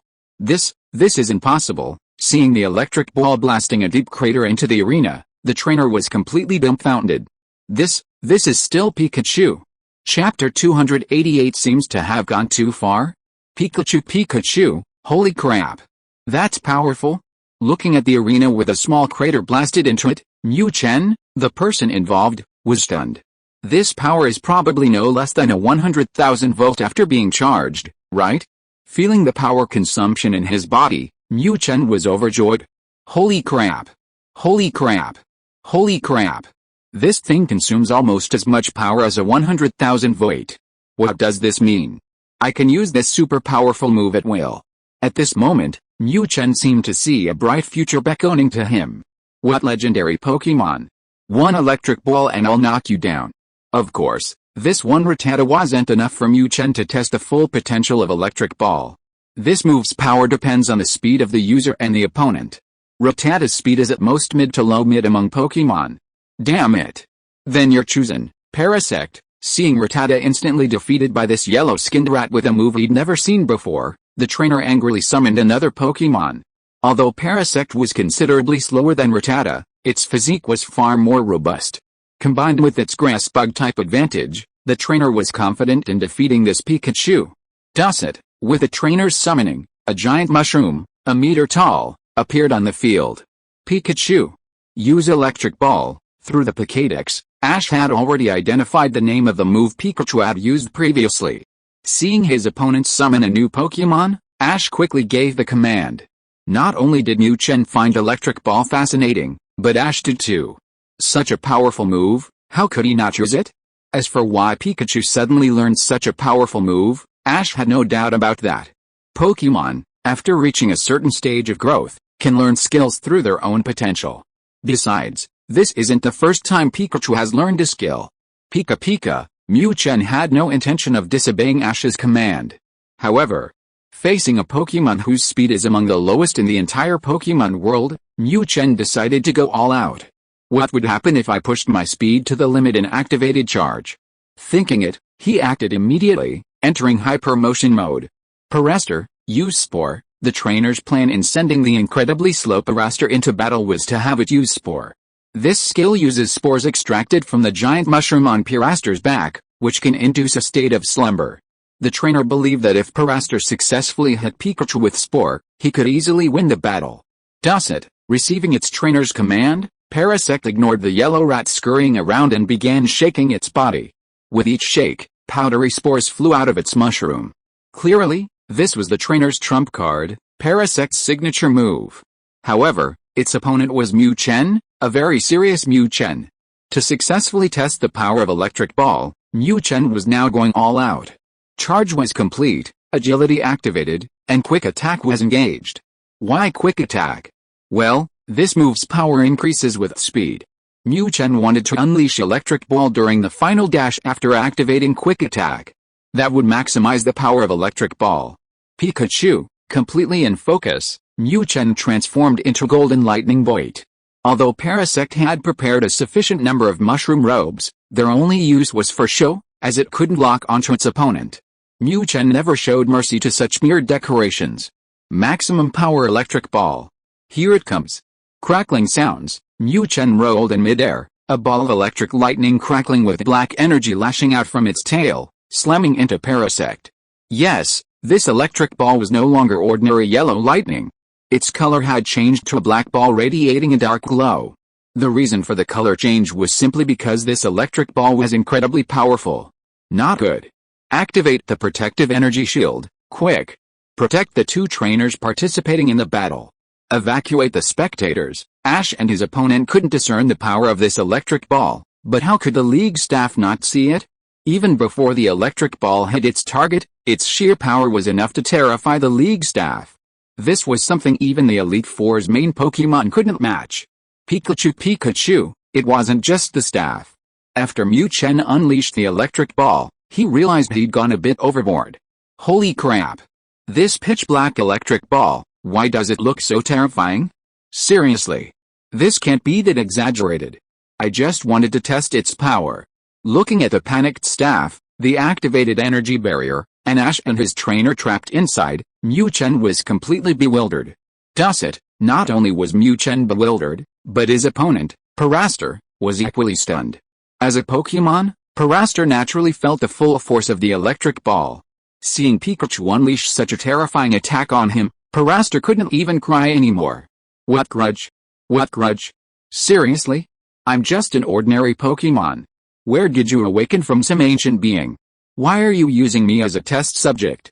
At this moment, in Parastor's mind, this Pikachu must be some kind of legendary Pokémon from ancient times. Otherwise, how could an ordinary Pokémon use such a world-destroying move? Unfortunately, the electric ball had already struck, and Parastor, no matter how many questions he had no chance to ask. Boom. Chapter 289, The Shocked Alliance Members. Oh my god. What happened? Quick. Area 3A, go check it out. Damn it. Are those Team Rocket guys here? They're asking for it. Someone come with me right now. A violent explosion echoed through the arena where Ash was competing. Attracted by the sound, the League guards scattered throughout were all alerted. Such a violent explosion meant that a super powerful Pokémon was attacking the area. As for why they thought it was Team Rocket? No way. Would these ordinary trainers participating in the competition have such terrifying Pokémon capable of unleashing such a terrifying attack? Every arena is protected by an energy shield. For such a loud commotion to occur even under the protection of an energy shield, there's only one reason. The energy from the attack had reached the limit that the energy shield could withstand, even breaking through it. How could this not be shocking? An energy shield, this thing can withstand a full-force attack from a champion-level Pokémon without collapsing. It was precisely for this reason that the League guards scattered nearby were all alarmed. Even a panicked staff member rushed to Towering Spire, shouting, "Elite Four! Something terrible has happened.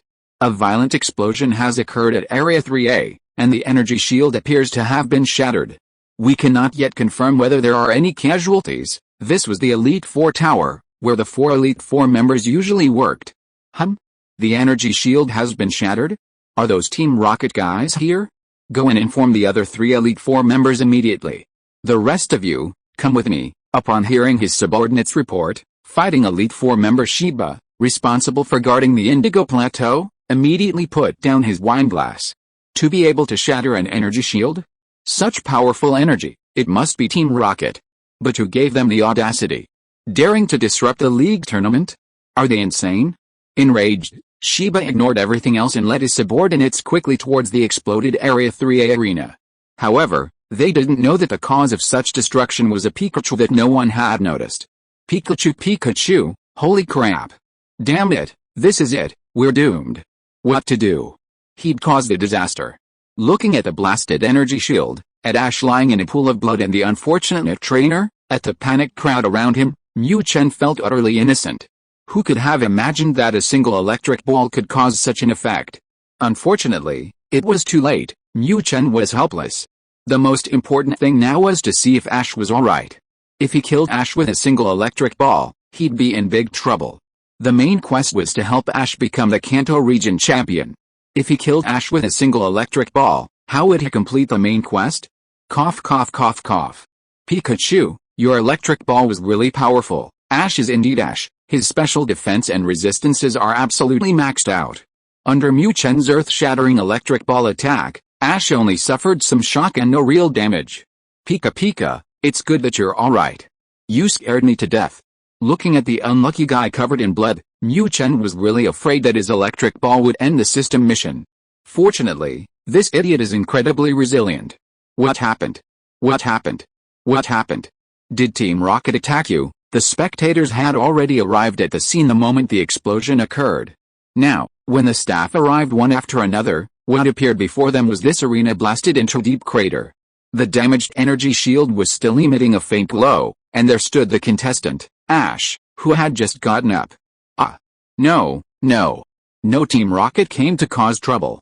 It was all because of my Pokémon, Pikachu. I'm so sorry, we were too careless, I'm really sorry. Faced with the anxious questions from the staff, Ash suddenly remembered everything that had happened. Apparently, after Pikachu unleashed that incredibly powerful electric ball, the entire arena exploded violently. And then he passed out? What? What are you talking about? You're telling me your Pikachu caused such a terrifying explosion? Hearing Ash's answer, the staff member who had questioned him almost slapped him in anger. This is ridiculous. You, a mere trainer, with an ordinary Pikachu, could cause this kind of damage? Seriously, if this kid is telling the truth, I'll just go buy a block of tofu and smash my head against it. However, what the staff member didn't know was that just as he mentally formed this fandom, he was immediately proven wrong. Cough cough. Investigator. Cough cough. This trainer is right, all of this was caused by that Pikachu. Just as the League investigator was about to ignore the dazed Ash and go to investigate the scene, a League member covered in dust emerged from a patch of dirt not far away. This was Ash's referee for the match. What did you say? The investigator didn't believe Ash's words, but he had to believe his own. Looking at the apologetic Ash and then at the innocent-looking Pikachu, the investigator felt his worldview completely collapse. Holy crap! How is this possible? Even my main Pokémon couldn't break through this energy shield. This is just a Pikachu. How is this possible? Of course, it wasn't just the investigator who arrived first who was in disbelief. The rest of the League members who arrived later were just as incredulous as the investigator. Alright. Everyone disperse. Restore the arena, and take that trainer to get treatment immediately. Then, find the match recording. Ultimately, the one who made the final decision was none other than the Fighting King, Shiba, who arrived later. Although this was unbelievable, Shiba calmly dealt with the situation. Regardless, wouldn't watching the recording tell us? If this place was truly destroyed by that Pikachu, then this year's tournament champion would likely be a foregone conclusion. Chapter 290 The Four Heavenly Kings. Shiba, why are you in such a hurry? What do you want? Yeah, this old lady is already planning to retire. Is there something you young people can't handle? Just say it, Shiba. Stop beating around the bush. Inside Shiba's Fighting King Tower, the four Elite Four members of the Kanto region were gathered. They had received news that chaos had broken out at the League tournament venue. But before they could even react, Shiba informed them that the chaos had subsided. Then, before they could react, another message came from Shiba, demanding that they rush to Indigo Plateau. Normally, during the preliminary stages, leaving one Elite Four member to guard Indigo Plateau is sufficient. Shiba's urgent summons of everyone meant that something big had happened. Considering the previous riot at the tournament venue, how could Lance, Lorelei, and Kakuko possibly remain idle? Oh, everyone's here? Haha. It's alright, it's not a bad thing. Don't be nervous, don't be nervous. Come on, watch this video. It's very interesting. Seeing the other Elite Four arrive in unison, Shiba quickly went to greet them. Although they were all Elite Four members of the Kanto region, there was still a hierarchy among them. Shiba was considered the lowest ranking among the Elite Four. There was no way around it. In this world, everything was based on strength. Facing the Ice-type Elite Four member Lorelei, the veteran Ghost-type Elite Four member Kakunajo, and even the Rising Star Dragon-type Elite Four member Lance, Shiba really had no advantage whatsoever. Now, seeing how nervous they were because he had sent them so quickly, Shiba naturally had to explain. How, Shiba, what are you up to, kid? Come on, let this old lady see why you've summoned us all here in such a hurry. As the most senior Elite Four member in the Kanto region, Ghost-type Elite Four member Akiko held a very high position among the group. Originally, they assumed Shiba had called them over to watch a video about the explosion at the League Arena. However, since Shiba had already dealt with that matter, they weren't too concerned. At most, they thought Shiba wanted to get some help by showing them the video. But when the video actually started playing, Akiko and the others were shocked. At first, Ash and his opponent were having a normal battle. Although Gardevoir was strong, it was no match for these Elite Four members. But, as the video continued, and with Pikachu's appearance, the eyes of the spectators widened in disbelief. This is Pikachu. What was that round ball of electricity it flicked with its tail?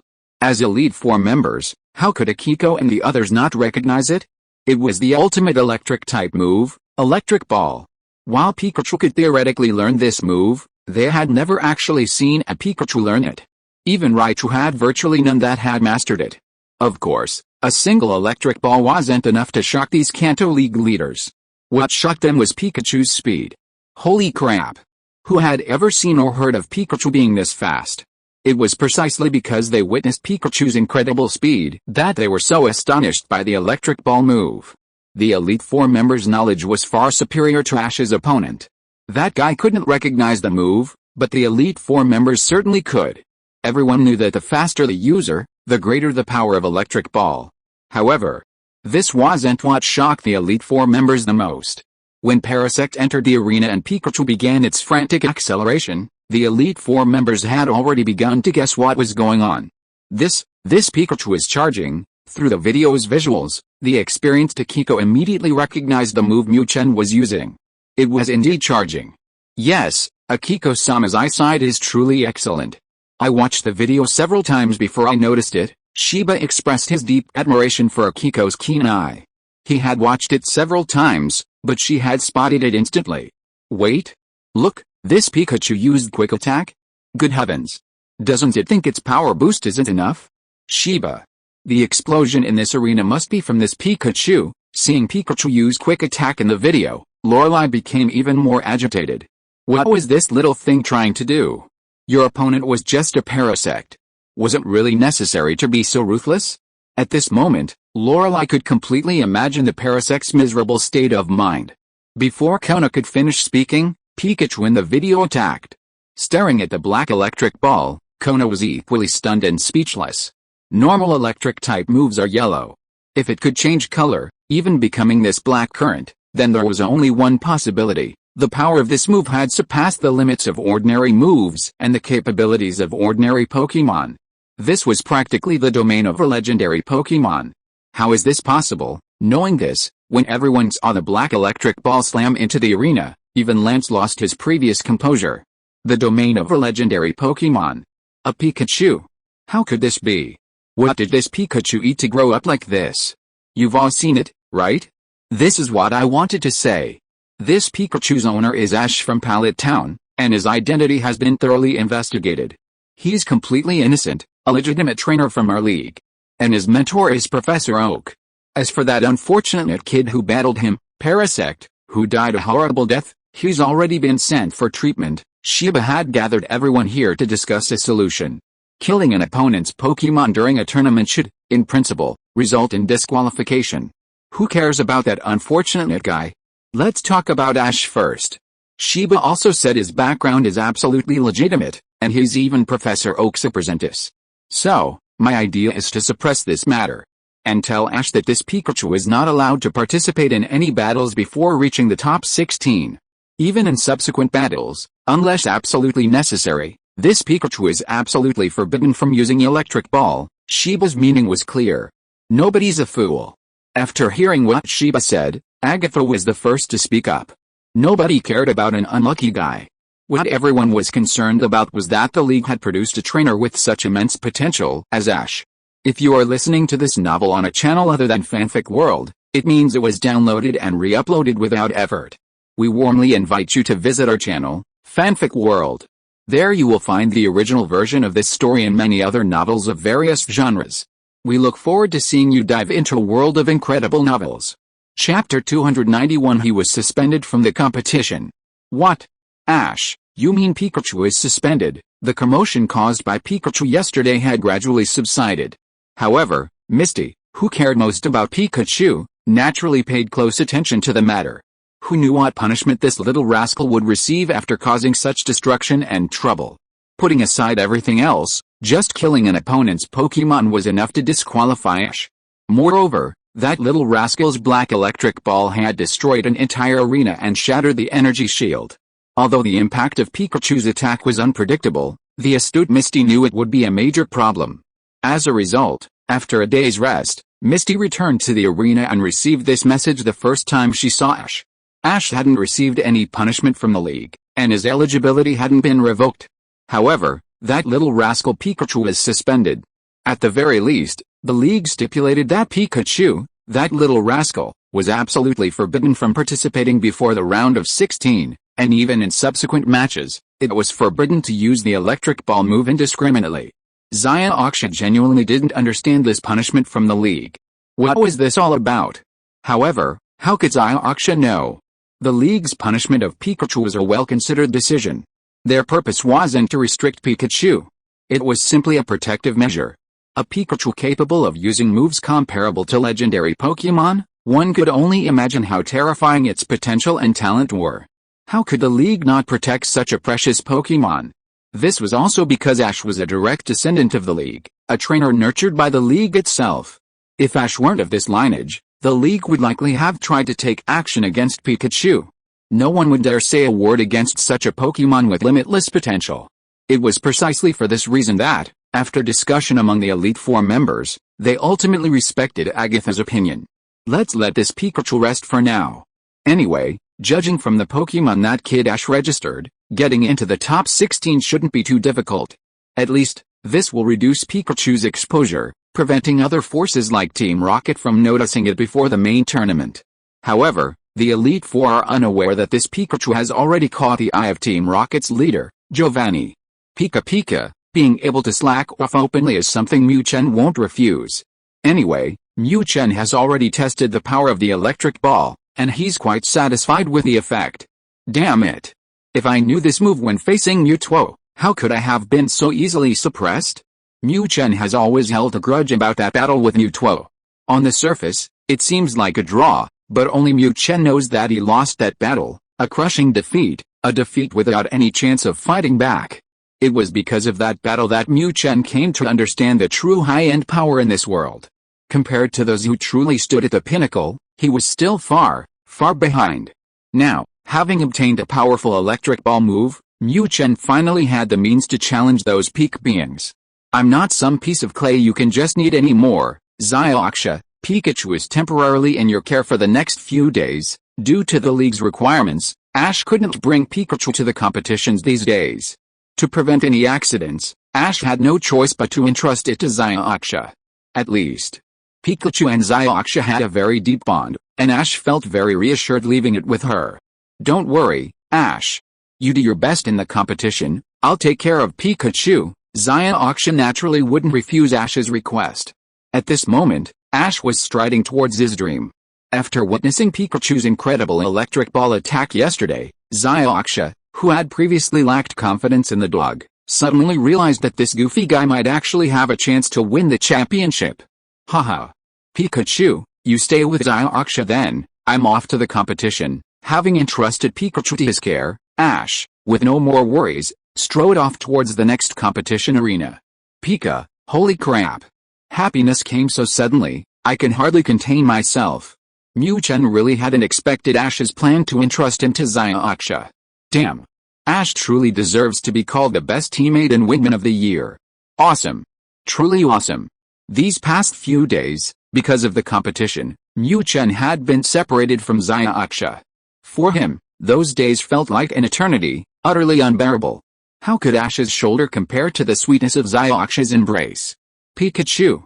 You little rascal, didn't you miss me? After seeing Ash off, Zaya was both embarrassed and angry as she looked at Pikachu rolling around in her arms. This little rascal, really, there are so many people watching, can't you control yourself a little? What would people think if they saw this? Pika, of course I missed him. How could I not? I missed him terribly. Hearing Zaya's almost coquettish question, Mu Chen perked up even more. Clearly, he wasn't the only one missing him. HMPH. Pikachu. You little rascal. I'm warning you. These next few days, you better behave yourself. If you dare do anything out of line, I'll teach you a lesson. Missing him was one thing, but discipline was another. Knowing Pikachu's nature perfectly well, Zaya knew that if she didn't threaten it, who knew what kind of outrageous thing this rascal might do that night. Pikachu, don't worry. I've already found a way to transform. Why would I be in such a hurry? Of course, Mu Chen wouldn't say this directly to Zaya. Looking at the shy Zaya before him, Mu Chen's desire to become human grew even stronger. Zaya, just you wait. After I successfully help that idiot Ash win the championship, after I get that Pikachu reward from the system, that's when I'll show you my true masculine charm. In the end, Mu Chen's soul was still human. Zaya was the one he longed for most. Chapter 292 Melodic can even take on 6 opponents at once. I choose you. Melodic, at this moment, Ash had already begun his third match. Having fully entered BO mode, Mu Chen comfortably nestled in Misty's arms, watching Ash, that goofy guy, put on a solo show. Of course, comfortable was only a physical comfort. Internally, Mu Chen was extremely nervous. The top 16. Only after reaching the top 16 could he even participate. If something unexpected happened to Ash and he failed to make it into the top 16, wouldn't he be doomed? No one would refuse a free win. But if it came to a free loss, Mu Chen declared that if that day ever came, he would absolutely unleash his full power on Ash. A Mega Electric Ball was a must. Melodic? I didn't expect you to have such a powerful Pokémon.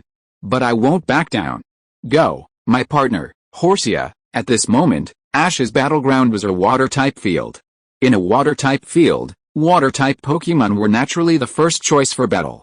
Compared to Ash's 6-meter-long Melodic, this opponent's Horsia seemed rather weak.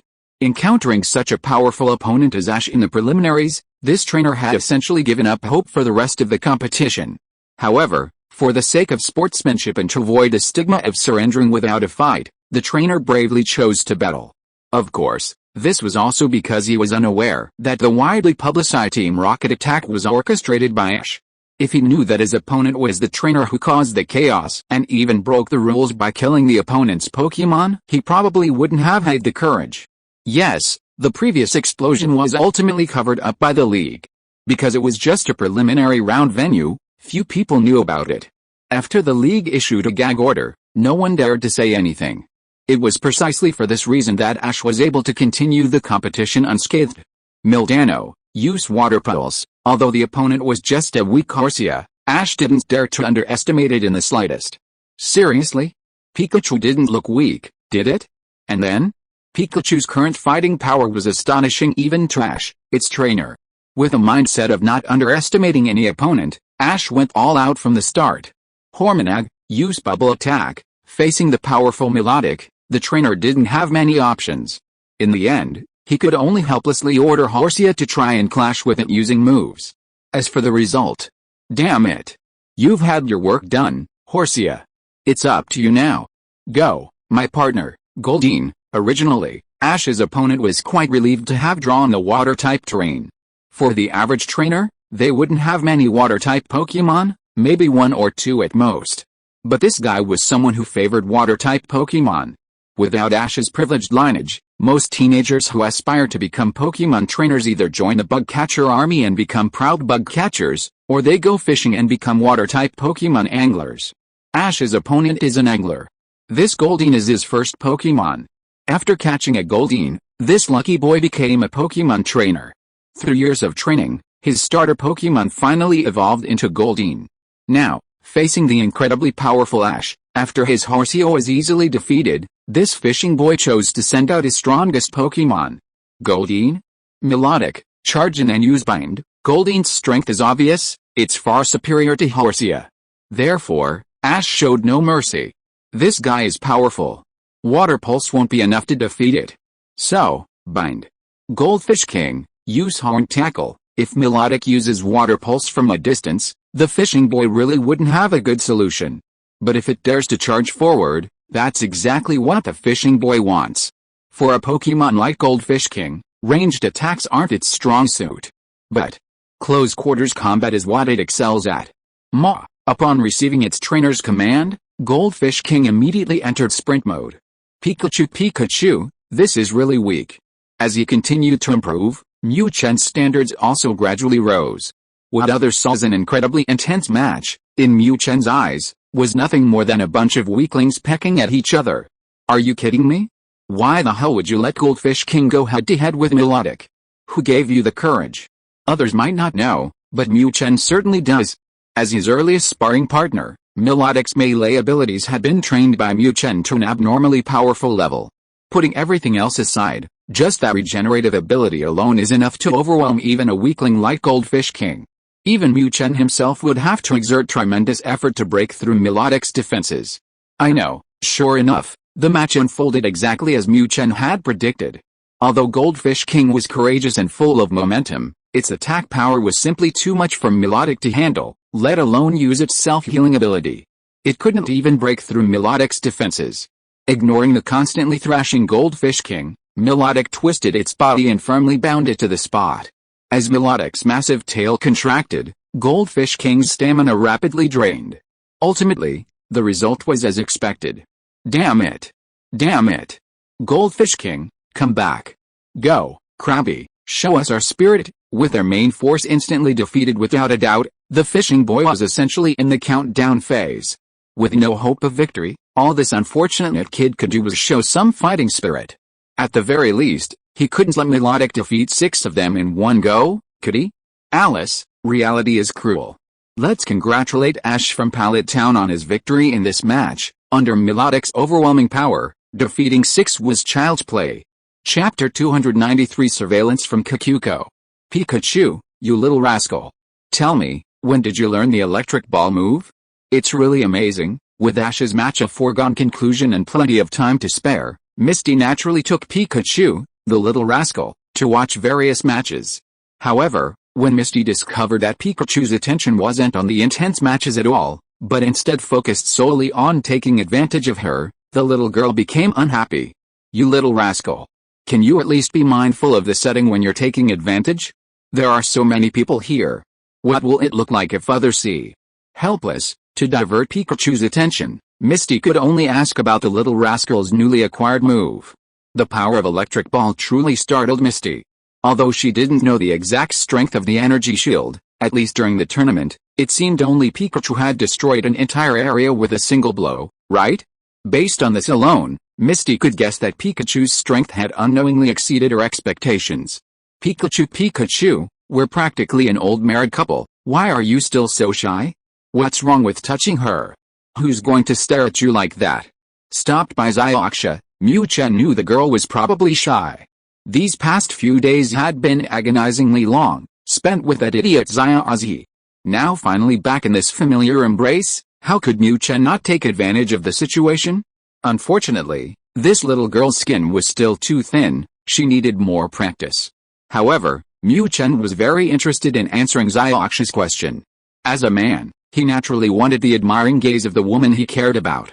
Now, Xiaoxia was looking at him with adoration, which perfectly satisfied Mu Chen's vanity. Intrigued by Xiaoxia, Mu Chen forgot about the competition and started gesturing at the girl. Of course, he wasn't stupid enough to reveal the system directly. However, some boasting was inevitable. Interesting. Really interesting. This Pikachu not only seems to have potential far exceeding its kind, but its intelligence is also unmatched by other Pokémon. Mu Chen was unaware that while he was gesturing wildly, his every move was being monitored by someone with ulterior motives. Lady Akiko has excellent eyesight. According to observations, this Pikachu can not only understand human language like other Pokémon, but it can also communicate with humans without hindrance through gestures. Look, it's communicating with that little girl right now. And I don't know if you've noticed, but this Pikachu's preferences are also different from those of ordinary Pokémon. Standing below Akiko, a league investigator was reporting to her. Akiko was very interested in this Pikachu. And with interest, Akiko naturally arranged for her trusted confidant to investigate it. This investigator was none other than one of Akiko's trusted confidants. Preferences? Tell me, as a champion, and a veteran champion in the Kanto region, Kakuko has countless matters to handle daily. Therefore, although this old woman is very interested in Pikachu, she still needs to rely on her subordinates to observe the specific details. Lady Kakuko. This Pikachu, it seems to prefer human girls. Please look closely at its paws. This kind of thing, especially when facing Kakuko, the most powerful person in the Kanto region, is obviously inconvenient for this investigator to say directly. Reluctantly, the investigator could only pull up the video of Pikachu wriggling in Misty's arms. No matter how much he said, it wasn't as effective as letting Kakuko see it with her own eyes, was it? Previously, Kakuko hadn't noticed this aspect and overlooked it while watching the surveillance footage. But now, with her subordinates prompting, how could Kakuko possibly ignore this important information again? Interesting. Really interesting. Ha ha ha. In all my years, this is the first time I've ever seen a Pokémon like this. It's actually interested in human women's bodies? Really interesting. As someone with extensive experience, how could Akiko not see what this Pikachu was doing? Looking at its mischievous little hands and Misty's shy yet accustomed expression, How could Akiko not guess this Pikachu's personality? In fact, by observing Misty's expression, Akiko could already guess that this kind of opportunistic behavior was simply normal for Pikachu. This little girl was already used to this Pikachu's behavior. This was truly fascinating. There are countless types of Pokémon, each with its own unique personality. But such an unconventional Pokémon was something Akiko had never seen before. No. To be precise, in all her decades of life, she had never even heard of it. No wonder the investigator reacted so awkwardly when introducing it to her. Akiko completely understood this situation. Who would have thought that a Pokémon, especially an electric mouse like Pikachu, would have such peculiar preferences? Lady Akiko, should we continue monitoring it? At this point, Akiko's assigned task was essentially complete. The intelligence and even the personality and preferences of this Pikachu had been fully ascertained. Seeing Akiko intently watching the video, the investigator could only ask her questions. What to do next? Continue monitoring? You've done a good job. Continue monitoring. I need to know where this Pikachu and this little girl rest, their exact schedules. Also, what's the nearest and farthest point from their resting place? If a battle breaks out, how long will it take for the League Guards to arrive? Find out all of this. At this moment, a glint of light shone in Akiko's cloudy old eyes. Pikachu. A Pikachu with limitless potential. A Pikachu comparable to legendary Pokémon. Akiko, have you? This was Akiko's true objective. All that talk about restricting Pikachu's participation or protecting it, that's all nonsense. What Akiko really wants is to create an opportunity for Pikachu to leave the contestants' rest area, to leave that heavily guarded area. Only then will she have a chance to strike against this Pikachu. Although Akiko is a proud member of the Kanto Elite Four, who says that even an Elite Four member doesn't have their own selfish motives? Chapter 294 The female ninja is on the move. Pikachu. You can't mess around tonight. We've been out all day, I'm exhausted. Zaya, Aksha and Mu Chen were naturally unaware of Kiku's schemes. At this moment, Zaya Aksha was struggling with how to spend the night. Sharing a room with this little rascal was far from safe. Moreover, the two, who had never been apart before, had been separated for several days. Zaya Aksha could clearly sense that Pikachu's interest in taking advantage of her was far greater than before. Clearly, he'd been itching to get away with it these past few days. While she understood, Zaya Aksha didn't want to sacrifice herself for this little rascal. Who knew if he would become even more outrageous and do something unacceptable to her while they slept. Because of this, as night fell, Zaya Aksha could only constantly give this little rascal a heads up. Pikachu, don't worry, what are you panicking about? No matter how much I mess around, how far can I go? Seeing Zaya Aksha's panicked expression, Mu Chen was speechless. Is it really necessary? It's not the first time, is it really that serious? Besides, we've already seen Hope. If we can become human and take him down, who's in a hurry? Of course, Mu Chen only thought these things to himself, he would never say them aloud. Just as Zaya Aksha and Mu Chen were arguing about resting, in a secluded house in the Quartz Plateau, several people were talking. The order from the master has come down. Ozing. That yellow-skinned rat is yours. You must lure it out, no matter the cost. Looking at the curvaceous female ninja in front of him, the investigator in charge glared at her fiercely. Such an excellent female ninja, going to be taken advantage of by that Pikachu? What a pity. What a pity. Don't worry, sir, Azing will definitely complete the mission. The female ninja named Azing was filled with curiosity about this mission.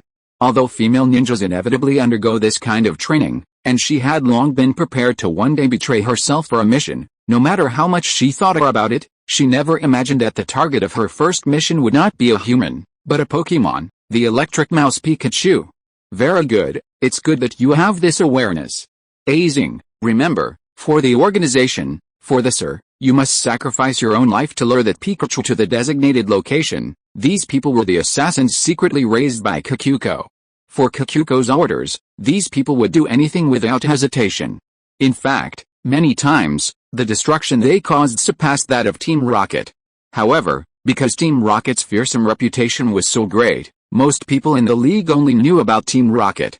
And this is why, for countless years, the league has not taken action to eradicate Team Rocket. After all, after doing many things, they need someone to take the blame, right? At this moment, Akiko had already given the order. Based on the nature of this Pikachu, Akiko ordered her henchmen to lure the little thing out. As long as it was away from the crowd and away from the League's surveillance, Akiko was confident she could capture it. Then, once she had captured Pikachu, Akiko could secretly tame it. As for what would happen if others asked? Wouldn't it be a disservice to Team Rocket if they didn't use their great reputation? However, Mu Chen was unaware of this conspiracy. Because the League tournament had already started, the system would no longer issue any random missions. Without system notifications, Mu Chen had lost his huge advantage of being prescient.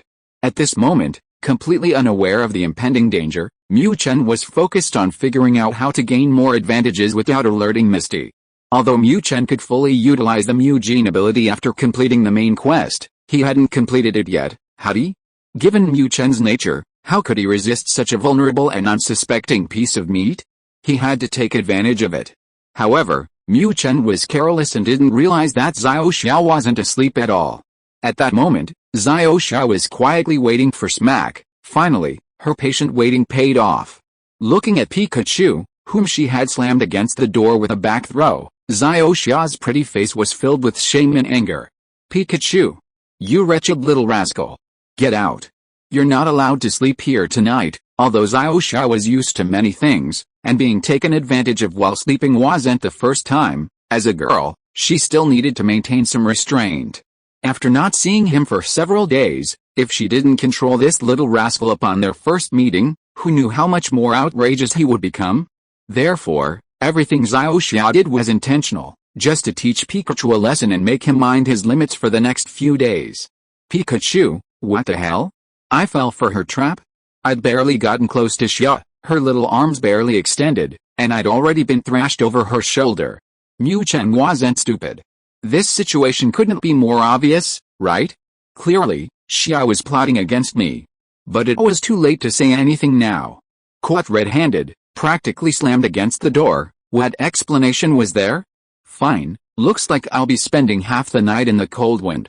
Through years of battling with Xia, Mu Chen knew her temperament well. Sharp tongue, soft heart, that perfectly described Xia. Even though he'd been caught red-handed, Mu Chen knew that even if he was sent outside, he'd only be out for a few hours, get some fresh air, and calm down. Before long, the little girl would soften and let him go back. With this thought in mind, Mu Chen left without hesitation. HMPH. Let the wind blow, I'll take this as a cool breeze. However, Mu Chen was unaware that as he dragged 8th Master away from Xiaoxia's room and into the courtyard, a pair of eyes that had been secretly monitoring him for a long time suddenly gleamed with a dazzling light. Sir, that Pikachu has appeared. The person monitoring Mu Chen was none other than Ozing, who had come to carry out a mission. Originally, Ozing was prepared for a long battle, staking out the area for several days. But she never expected the opportunity to come so suddenly. Chapter 295 In the middle of the night. Pikachu Pikachu, holy crap. What's going on? What was that thing that just flashed by? Mu Chen, who was all set to stand outside the door, singing a song in the cold wind, was now completely flustered. Everything had been perfectly normal before, and Mu Chen was calmly waiting for Xiaoxia to soften her heart so he could coax her back. But before Xiaoxia could even arrive, a dazzling white thing suddenly flashed by on a tree not far in front of him. What the hell? As an experienced driver, Mu Chen immediately recognized what that white thing was. This instantly made him lose his composure. In the middle of the night, something like that suddenly appeared on a tree. Wasn't that a bit odd? Driven by curiosity, Mu Chen decisively forgot that he was waiting for Xiaoxia in the wind. Without a word, Mu Chen pushed off with his hind legs and dashed into the woods. Whatever it was, he had to check it out first, right? Of course, Mu Chen would never admit that he was attracted by that dazzling expanse of white. Damn, it looked magnificent. But Mu Chen, driven by curiosity, was unaware that Ozing, hidden among the trees, was utterly shocked after seeing him fall for her trick. Although the adults had explained Pikachu's nature to her, who could believe it without experiencing it firsthand? Now, seeing Pikachu actually drawn to her, rushing towards her at breakneck speed, Ozing nearly fell off a tree in shock. This was truly unbelievable. Pikachu, where is she?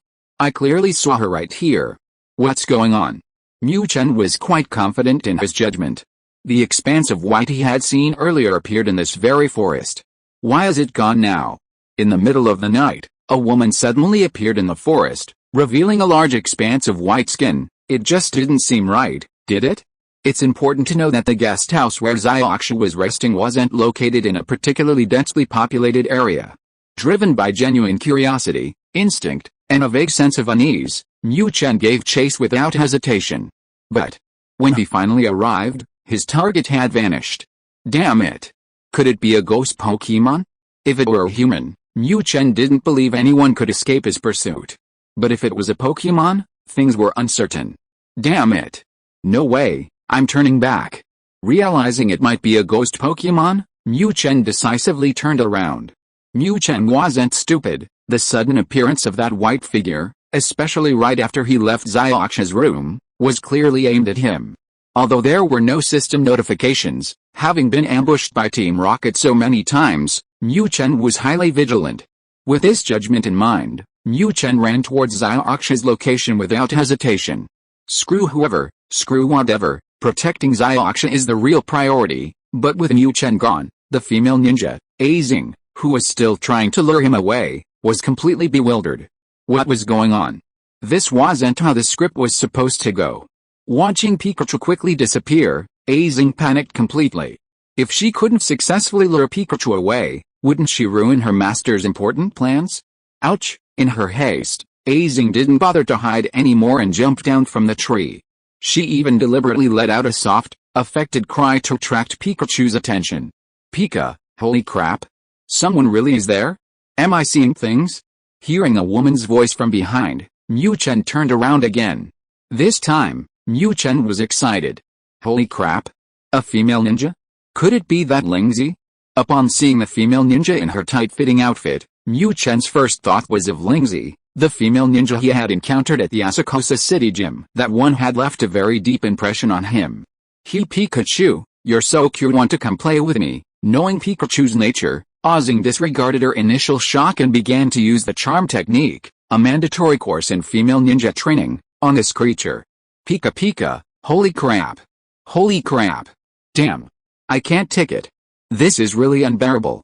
Looking at the scantily clad, seductive female ninja not far away, Mu Chen couldn't deny being excited. Damn it. Does it have to be this exciting? In the middle of the night, I can't handle this. If it were the Mu Chen of the past, facing this situation, he would have charged forward without hesitation, tackled the female ninja to the ground, and taken advantage of her first. However, after experiencing countless things with Xiaoxia, he had matured. At least, he was no longer the nerdy guy who couldn't resist beautiful women. Moreover, the female ninja's sudden appearance, especially since she was deliberately flirting with a Pikachu, suggested a scheme. As the saying goes, unsolicited kindness is always suspicious. Faced with this situation, Mu Chen naturally had to be cautious. Xiaoxia. Almost without hesitation, Mu Chen thought of Xiaoxia. This female ninja coming out in the middle of the night to seduce him was utterly inappropriate. He himself was fine. Aside from Mu Chen didn't believe anyone could stop him. But what about Xiaoxia? What if Xiaoxia was in danger because of his departure? Especially since he had just thought of Xiaoxia and was about to turn away when this female ninja appeared. Could it be any more obvious? Although Mu Chen had indeed experienced brain freezes when attracted to pretty women in the past, he wouldn't do that now. With his mind clear, how could Mu Chen possibly fall for a trap? At this moment, all Mu Chen could think about was Xiaoxia and Team Rocket. He hadn't encountered this mess with Ash in the contestant area. And today, on his very first day out of the contestant area, a female ninja had already tried to seduce him. Clearly, this was Team Rocket, another scheme they'd been waiting for, watching him intently. Confirming his suspicions, Mu Chen ignored the still screaming female ninja, used his high-speed movement ability, and turned to run towards Xiaoxia. Damn it. I swore I would never let Xiaoxia suffer any more harm. However, Mu Chen didn't know that this time, it wasn't Team Rocket that had attacked him. Watching the yellow-skinned rat turn and run away without a second thought, Azing was stunned. Was she really that unattractive? Chapter 296. Xiaoxia was arrested. At this moment, the female ninja, Azing, was completely consumed by self-doubt. Was she really that unattractive? Even a Pikachu, who was naturally attracted to human girls, couldn't seduce her? Looking at Pikachu's resolute back, Azing felt deeply hurt. I've undergone professional training, haven't I? My figure and appearance are outstanding among my fellow trainees, aren't they? Is it really necessary? Running away at the sight of me? This is too disheartening. If I had known this would happen, I wouldn't have bothered coming out and would have continued to occasionally reveal the glimpse of my fair skin. Sir, I'm sorry, I failed. Unable to complete the mission, Azing could only grit her teeth and pick up the communicator to report to her superior. No matter what, she had to tell her superior about her failure, right? However, Azing, who had already prepared herself for punishment, was stunned by the voice coming from the communicator. Ha ha ha. Very good. Azing, you did very well. Your mission is complete. What? Hearing her superior's undisguised laughter over the communicator, Azing was bewildered. What was going on? Hadn't she failed? The mission required her to lure Pikachu to the designated location. But what happened? She'd only managed to coax it out, and it went back. This was clearly a failure. But why was her superior, this noble investigator from the League, not surprised but delighted? Azing, utterly perplexed, had no idea that her superior had prepared more than just this one plan to ensure the mission's success. While Azing was luring Pikachu, another operation was underway. And this operation, naturally, involved Xiaoxia, the girl Mu Chen was most worried about. Through video observation, this meticulous investigator had already noticed the deep bond between the yellow-skinned mouse and Xiaoxia. Although the yellow-skinned mouse's gaze occasionally drifted to other scantily clad young women, it was clear from observation that the girl he cared about most was Xiaoxia. It was precisely for this reason that, to ensure the success of the mission, the investigator, while Azing was on the scene, also arranged for someone to deal with Xiaoxia. Once Pikachu was lured away, those lying in ambush around Xiaoxia would immediately move in and capture her. At this moment, Xiaoxia was already under the investigator's control. After Mu Chen left earlier, several thugs who had been lying in wait immediately launched their attack. Pikachu? Is that you? Just minutes after kicking that little brat out, the door was pushed open. Instinctively, Xiaoxia thought that Pikachu was about to admit its mistake. But unexpectedly, it wasn't Pikachu that entered, but several masked men in black. Caught completely off guard, Xiaoxia didn't even have time to summon her Pokémon before being knocked unconscious and taken away by the masked men. Shortly after Xiaoxia was taken away, Mu Chen also returned. Pikachu, looking at the room with the door wide open, but with no sign of Xiaoxia, Mu Chen immediately collapsed. Fuck your mother's ass, Xiaoxia. Team Rocket. I'll kill you. At this moment, Mu Chen was furious. How many times? How many times has this happened? Damn it.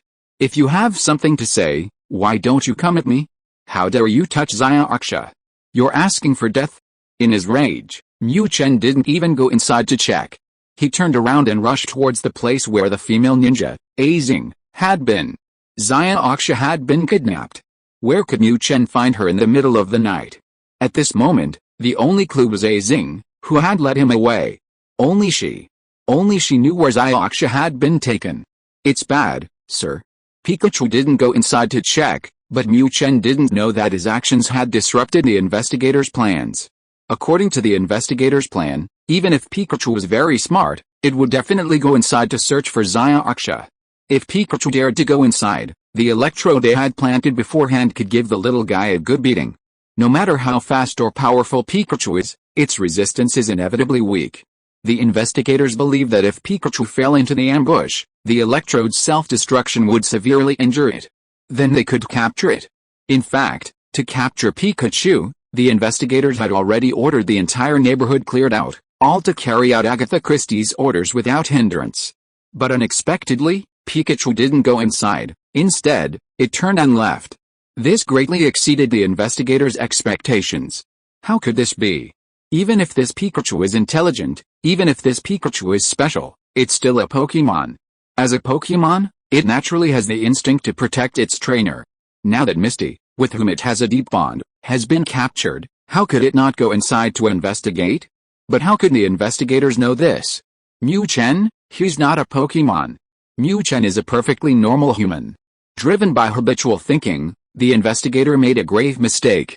He still treated Mu Chen as a Pokémon. Damn it. Azing. Move immediately. Don't let Pikachu find you. Seeing Pikachu rushing towards Azing's location, The investigator knew his plans were completely ruined. If Ozing fell into Pikachu's hands, they might be exposed. If word got out, not only would he be in trouble, but even Akiko wouldn't be able to withstand it. Seriously? A big shot on the Kanto region, the renowned Ghost-type Elite Four member Akiko, actually attacking a Pokémon belonging to League Trainer? The investigator knew that if this scandal spread, even without Akiko's intervention, he would be doomed. Therefore, the investigator was no longer calm and collected. At this moment, an endless chill was rising in his heart. Now, his only wish is that Ozing doesn't get caught by Pikachu. As long as Ozing can escape, they can still pin the blame on Team Rocket without any evidence. As for Xiaoxia, who was captured? Hell, sacrificing an insignificant trainer to keep a secret is nothing, right? Anyway, many trainers in the league die tragically every year due to various accidents. No one will doubt such a thing. Chapter 297. What a pity. Don't come any closer. Don't come any closer. Mothrope, use sleep powder. Although the investigator had warned her beforehand, Ozing still couldn't escape Pikachu's pursuit. Against the enraged Pikachu, Ozing's so-called ninjutsu was a joke. She had barely reached the treetop when Pikachu unleashed a thunderbolt attack. If the Pikachu hadn't been so determined to kill her, Ozing felt she wouldn't have been able to dodge the attack at all. Now, seeing the angry Pikachu approaching her step by step, a panicked Ozing hurriedly summoned her Pokémon to defend herself. Pikachu, Mothrope? Sleep powder? What trash? In his rage, Mu Chen showed no mercy. At this moment, Mu Chen only wanted to capture Ozing and interrogate her to find out Xiaoxia's location. Since Ozing was there to lure him, the person capturing Xiaoxia must be in cahoots with her. Mu Chen had no doubt about this. Zzz, boom, without any surprise. With a flash of electricity, the periwinkle, still flapping its wings and trying to create sleep powder, promptly met its end. Damn it. Take this. Seeing that even its strongest periwinkle couldn't withstand a single attack from Pikachu, Ozing was filled with panic. Seeing Pikachu about to reach her, Ozing threw a ball at the ground in front of her. Bang! As the ball hit the ground, a cloud of smoke rose up. Clearly, this was the skill that ninjas excelled at, escape techniques. Pika, trying to run? If he had just arrived at this point, Mu Chen might have been helpless against this smoke shield. But after numerous training sessions with Team Rocket, Mu Chen had long since ignored the interference of the smoke. Without hesitation, a flash of electricity activated, and Mu Chen rushed towards the location he remembered Ozing was in. No matter whether you climb a tree or burrow underground after the smoke rises, it always takes time. And with his extreme speed, Mu Chen had no intention of giving Ozing any opening. Bang! A sound of impact rang out. This was followed by the female ninja's cry of pain. Pikachu, HMPH. Little wench, trying to play tricks on me? You're far from it.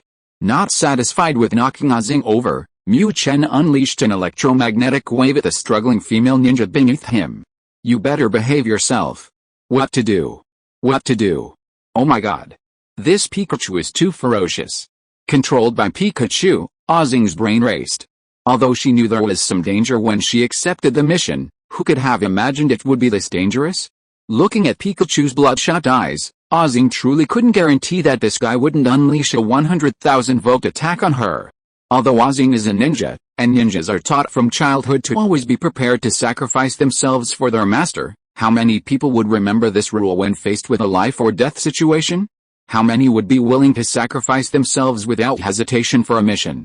Life is only given once. At the very least, Ozing couldn't do that. Just as Ozing was frantically racking her brains, trying to find a way to escape, Mu Chen made a move.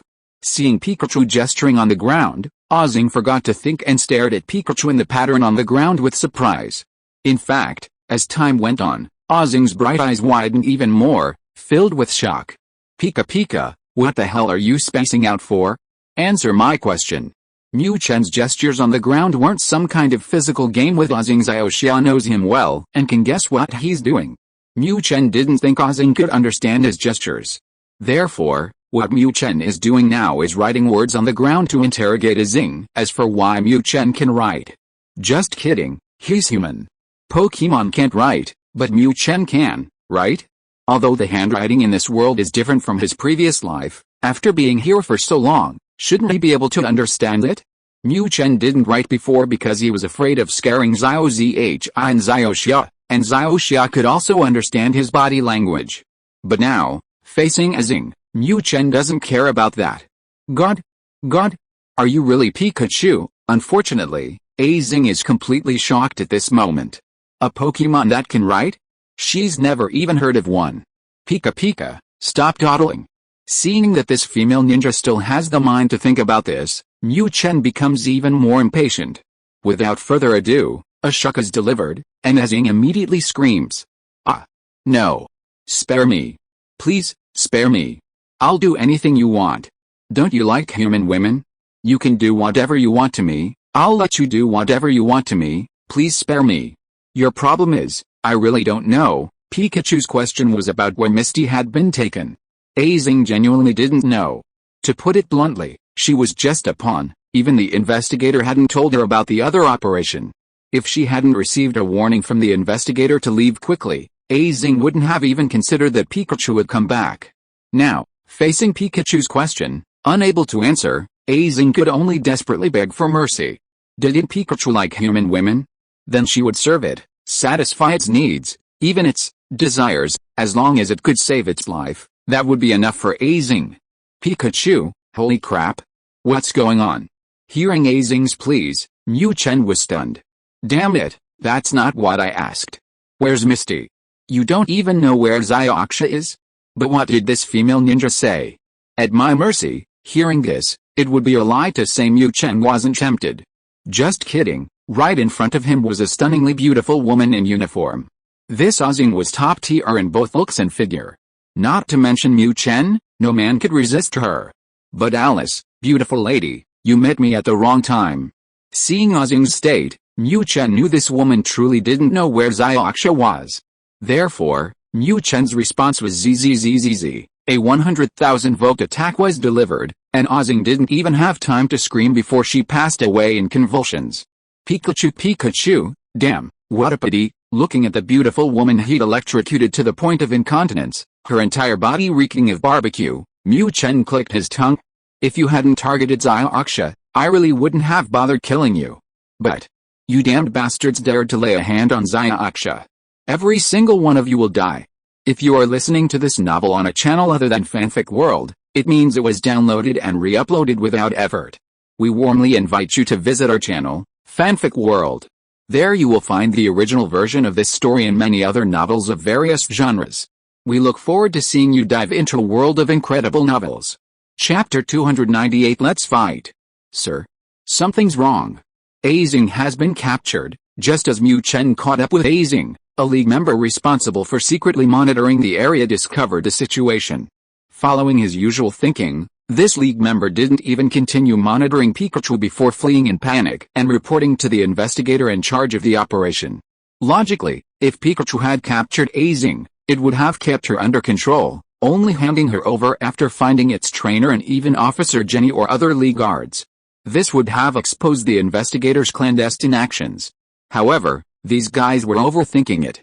Because there was no mission notification, Mu Chen had no idea that those who attacked him weren't Team Rocket, but the League representing justice.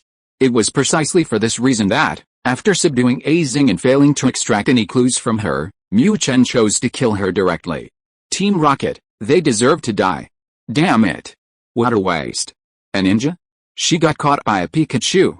You few stay here and guard this little girl, the rest of you, come with me. For the investigator, Azing's capture was a catastrophe. If this got out, his only fate would be a gruesome death. The thought of that disgraceful end filled the investigator with panic.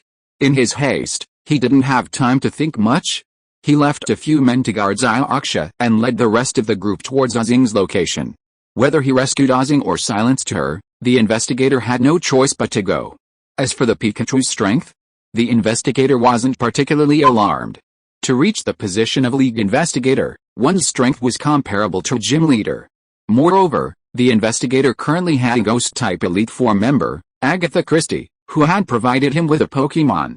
With a champion-level Pokémon in charge and numerous subordinates assisting him, the investigator was confident he could at least rescue or kill Azing, if not capture the Pikachu. However, he was unaware of this. If he hadn't been overly anxious and willingly walked right into Mu Chen's trap, Mu Chen would have had absolutely no leads. You guys, go rescue her right now. Leave this yellow-skinned rat to me. The investigator arrived just as Mu Chen had killed Azing and was about to turn away to continue searching for Xiaoxia. Due to the poor visibility in the darkness, the investigator hadn't noticed that Azing was now a corpse.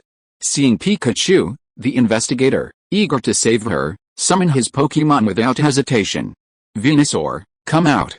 Use Vine Whip, Donna. At the investigator's summons, a gigantic Pokémon, its body seemingly covered in countless bumps, carrying a giant flowering tree on its back, appeared before him.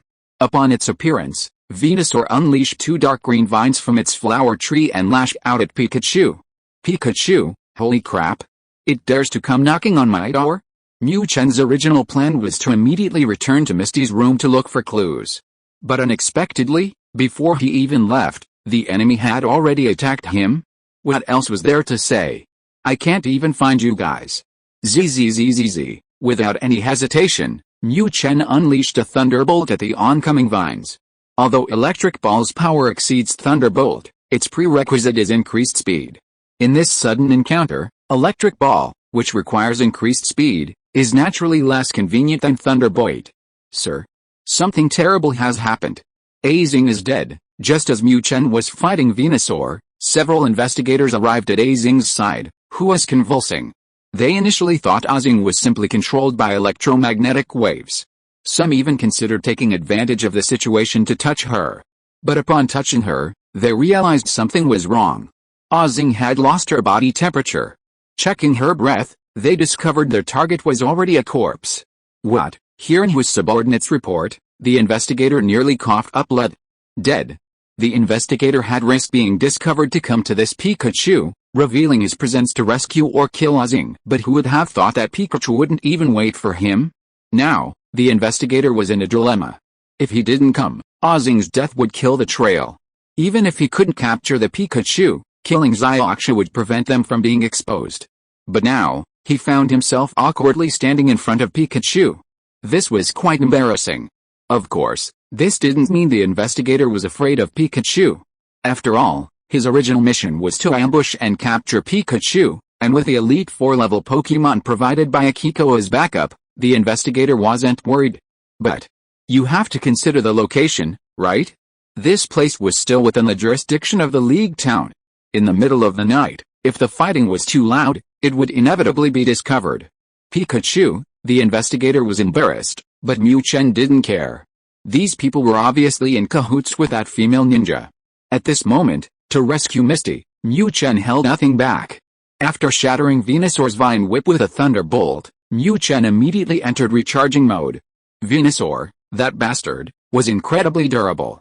Adding to its immunity to electric-type moves, Mu Chen didn't have much time to waste on a prolonged battle. At this moment, Mu Chen's only thought was to charge up, activate high-speed boost, and then deliver a super electric ball. As for whether this would cause a riot, who cared? Team Rocket was already at it. Were the League useless? Mu Chen felt nothing but contempt for the League's defenses. They couldn't even guarantee the safety of their own people at their own doorstep. The League was truly trash. However, Mu Chen was unaware that those fighting him now, including the female ninja he had previously electrocuted, were all members of the League representing justice. Damn it! Summon all your Pokémon and take down this Pikachu as quickly as possible. Jengar, I'll have to trouble you this time. Seeing Pikachu charging up as in the previous video, the investigator knew perfectly well that this guy was about to use a powerful attack. Remembering the devastating power of the electric orb in the previous video, the investigator ordered everyone present to join the battle without hesitation. Since they were already engaged, ending the fight quickly would prevent attracting attention. Chapter 299, A Beautiful Misunderstanding. Hey, little thing, your potential is quite good. However, you're still too green against an old man like me. With the investigator's order, everyone present summoned their strongest Pokémon. However, this didn't surprise Mu Chen. Just ordinary Pokémon? All trash. After Mu Chen's strength greatly improved, he didn't even consider ordinary Pokémon a threat. But when a Jengar, as black as the night itself, appeared, Mu Chen was stunned. Pikachu, what the hell? A Jengar that can talk? Mu Chen had only ever seen one talking Pokémon since coming to this world, Meowth. He had even obtained Meowth's genes through a gene lottery. However, due to his physical structure, although Mu Chen could communicate with Pokémon, he still couldn't speak human language. Mu Chen could only understand this as a difference in physiological structure between Pokémon and humans. That Meowth was just an isolated incident. But who would have thought that today, after that Meowth, he would encounter another Pokémon that could speak, Jengar. Lord Jengar, this Pikachu was specifically requested by the old lady. Please capture it yourself. This Elite 4 level Jengar was the investigator's greatest source of confidence. No matter how powerful Pikachu's electric ball is, it's only Elite 4 level. Today, I've brought an Elite 4 level Pokémon, how could I not take it down? Previously, having Ozing lure and even capture Misty in the room was simply the investigator's way of trying to lead Pikachu away from this densely populated area, or to injure it through an ambush for easier capture. Unfortunately, his carefully designed schemes all failed. Now that they had already clashed, the investigator naturally had no choice but to fight with all his might. Hetty, don't worry. Even if this little thing has potential comparable to ours, it hasn't fully grown yet. As a champion-level Pokémon, Jengar naturally has its own pride. What does it matter if a mere Pikachu has limitless potential? In this world, there are countless Pokémon with potential. But what happens in the end? Very few manage to grow safely to their level. That this Pikachu has been chosen by its master is its good fortune. Pika, damn it. Trying to show off to me? Although Mu Chen was surprised that this suddenly appearing Jengar could talk, he still had to act. Without hesitation, Mu Chen, whose charge skill was already complete, immediately activated agility. HMPH. Jengar? I was originally going to use this electric ball on that Venusaur, but since you dare to come out, I'll let you take a hit first. Hehe. Little thing, I'm not one of those weaklings. Take this. Seeing Pikachu's stance, Jengar didn't hold back. It raised both hands and unleashed a claw attack on the still-moving Pikachu. Immediately, a giant claw formed from Ghost-type energy appeared in mid-air and fiercely grabbed at Pikachu. This was the Ghost-type move, Shadow Claw. Pika, holy crap. So fierce? Seeing this giant, almost tangible claw in mid-air, Mu Chen couldn't deny being panicked. Putting aside everything else, just looking at the power gathered in the claw, Mu Chen could clearly feel it. The power of this attack, even if it was lower than Mewtwo's psychic, wouldn't be much weaker. But HMPH. I'm not the same as before. Before, when facing Mewtwo, Mu Chen didn't have the magnet's boost, nor did he have the plus 5% to all attributes from Electric Ball in Mew. Now, with his greatly improved strength, Mu Chen only showed a slight surprise at the Shadow Claw. Without a word, a flash of lightning, and it was activated. Charged and at its peak, Mu Chen didn't hesitate, leaping high into the air towards Jengar. Then, transforming into Golden Streak, Mu Chen somersaulted in midair, violently unleashing the terrifying energy gathered on its tail. After the previous experiment, Mu Chen could now use this combination move with even greater proficiency. Facing this champion-level opponent, Mu Chen was equally eager to see how powerful the electric ball move would be against a champion-level opponent. Ehohe! Quick! You guys, don't just stand there, get your Pokémon to use their moves and block that guy's electric ball. Seeing the electric ball almost blending into the night, Jengar finally lost its previous composure. How could this be? You see, it's a Jengar, a Pokémon renowned for its speed. Others might not know about the electric ball move, but as an old ghost who's lived for countless years, it's seen it before. Moreover, before setting off, Akiko specifically instructed it, so Jengar is acutely aware of the move's power. With its own formidable speed as a foundation, how could this Pikachu's electric ball possibly unleash such power? Crackling sounds. Hearing the terrifying crackling of electricity, Jengar couldn't deny feeling nervous. Damn it. This energy, even my full force attack might not have this effect. If Jengar previously looked down on Pikachu, believing it couldn't unleash the terrifying attack power seen in the video, that contempt has now vanished. However, what it doesn't know is that Mu Chen's move wasn't aimed at it. If Jengar were the target of the electric ball move, the speed difference wouldn't be significant enough to create such terrifying power. But don't forget. Behind Jengar is a giant Venusaur. Jengar is fast, but Venusaur can't be faster, right? With human intelligence, Mu Chen certainly wouldn't do something as foolish as a Pokémon that relies on instinct. Therefore, the true target of this electric ball was the Venusaur behind Jengar. However, due to their positioning, everyone assumed that Pikachu's electric ball was aimed at the incredibly powerful Elite Four level being, Jengar. However, precisely because of this, everyone panicked after the electric ball was unleashed. Damn it! You can unleash a black electric ball against Parasect, and you can do it against an Elite Four level Jengar? So, you were hiding your strength all along? Chapter 300 A barrage of electric shocks, sending you flying. Venusaur, use energy ball. Nunavelt, use flamethrower. Poliwag, use bubble beam. Knowing the formidable power of Pikachu's electric ball, and further prompted by Jengar, the trainers present dared not hesitate. Without a word, the trainers issued commands to their summoned Pokémon, hoping that through their combined efforts, they could withstand Pikachu's terrifying electric ball attack. They had all seen the previous video. Even with an energy shield, it had been shattered. Now, without the protection of an energy shield, none of them dared to test the power of this electric ball. Even the Elite Four level Jengar was no exception. While Jengar could use such a terrifying energy attack, it certainly wouldn't be as easily unleashed as Pikachu. Normally, even with Jengar's strength, it would need to charge up before unleashing such a powerful energy attack. Unfortunately, it had already lost the initiative. Faced with the oncoming electric ball, Jengar could only wave its arms repeatedly, blasting out countless shadow balls formed from ghost-type energy as if they were free. It couldn't compete in quality, so it would win by sheer quantity. Boom! Finally, as the first Pokémon move from the investigators collided with the electric ball, a violent explosion resounded through the night sky. Pikachu, Pikachu, a bunch of trash, all of you, die! Misty's accident right under his nose had already ignited Mu Chen's fury. Seeing these guys trying to use their numbers to block his ultimate attack, Mu Chen sneered. Damn it, today I'll show you what a barrage of attacks looks like. Ignoring the effect of his electric balls, Mu Chen leaped up again, still targeting the Venusaur, and unleashed another electric ball from its lightning-shaped tail. Although this electric ball was a plain yellow, and its power was much less than before, when targeted at Venusaur, its power still exceeded 100,000 volts. However, this wasn't the end. Mu Chen seemed to have been programmed to copy others.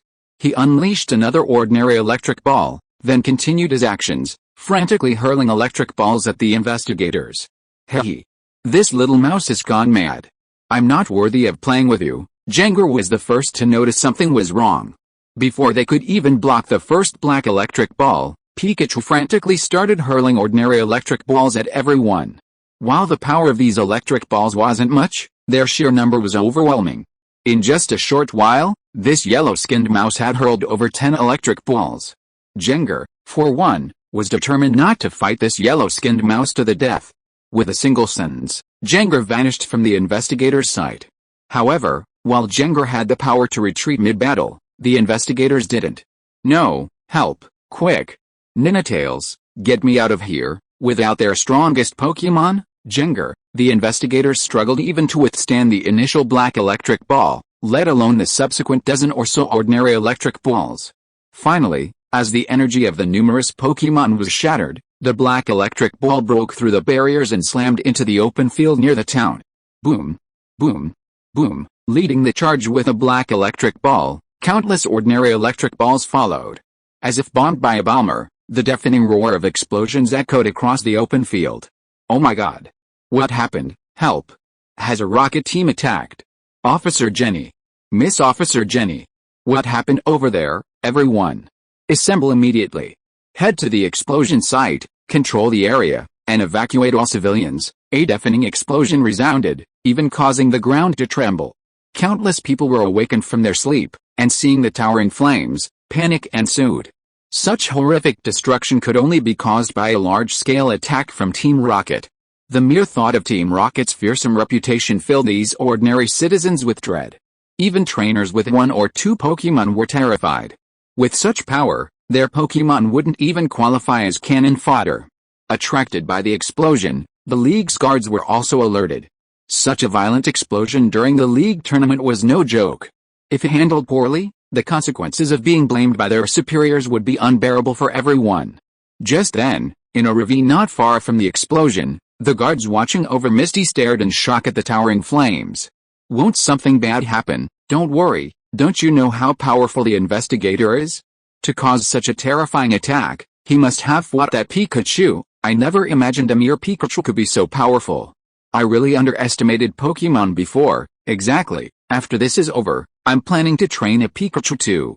Its potential seems incredibly high. While the trainers guarding Misty were discussing this, Misty, whose hands and feet were bound, finally found an opportunity. Taking advantage of everyone's attention being drawn away from her, Misty twisted her body repeatedly. Finally, a Pokeball rolled out from her waist. Cool, right? Having been summoned out of nowhere, Psyduck was completely bewildered. Similarly, it was precisely because of Psyduck's silly squeak that the trainers guarding Misty immediately noticed something amiss. Seeing Psyduck tilting its head and looking deep in thought, the trainers smiled. They had thought a little girl had summoned something extraordinary, but it turned out to be just a silly duck? Ha ha ha. Looks like we can have an extra meal tonight.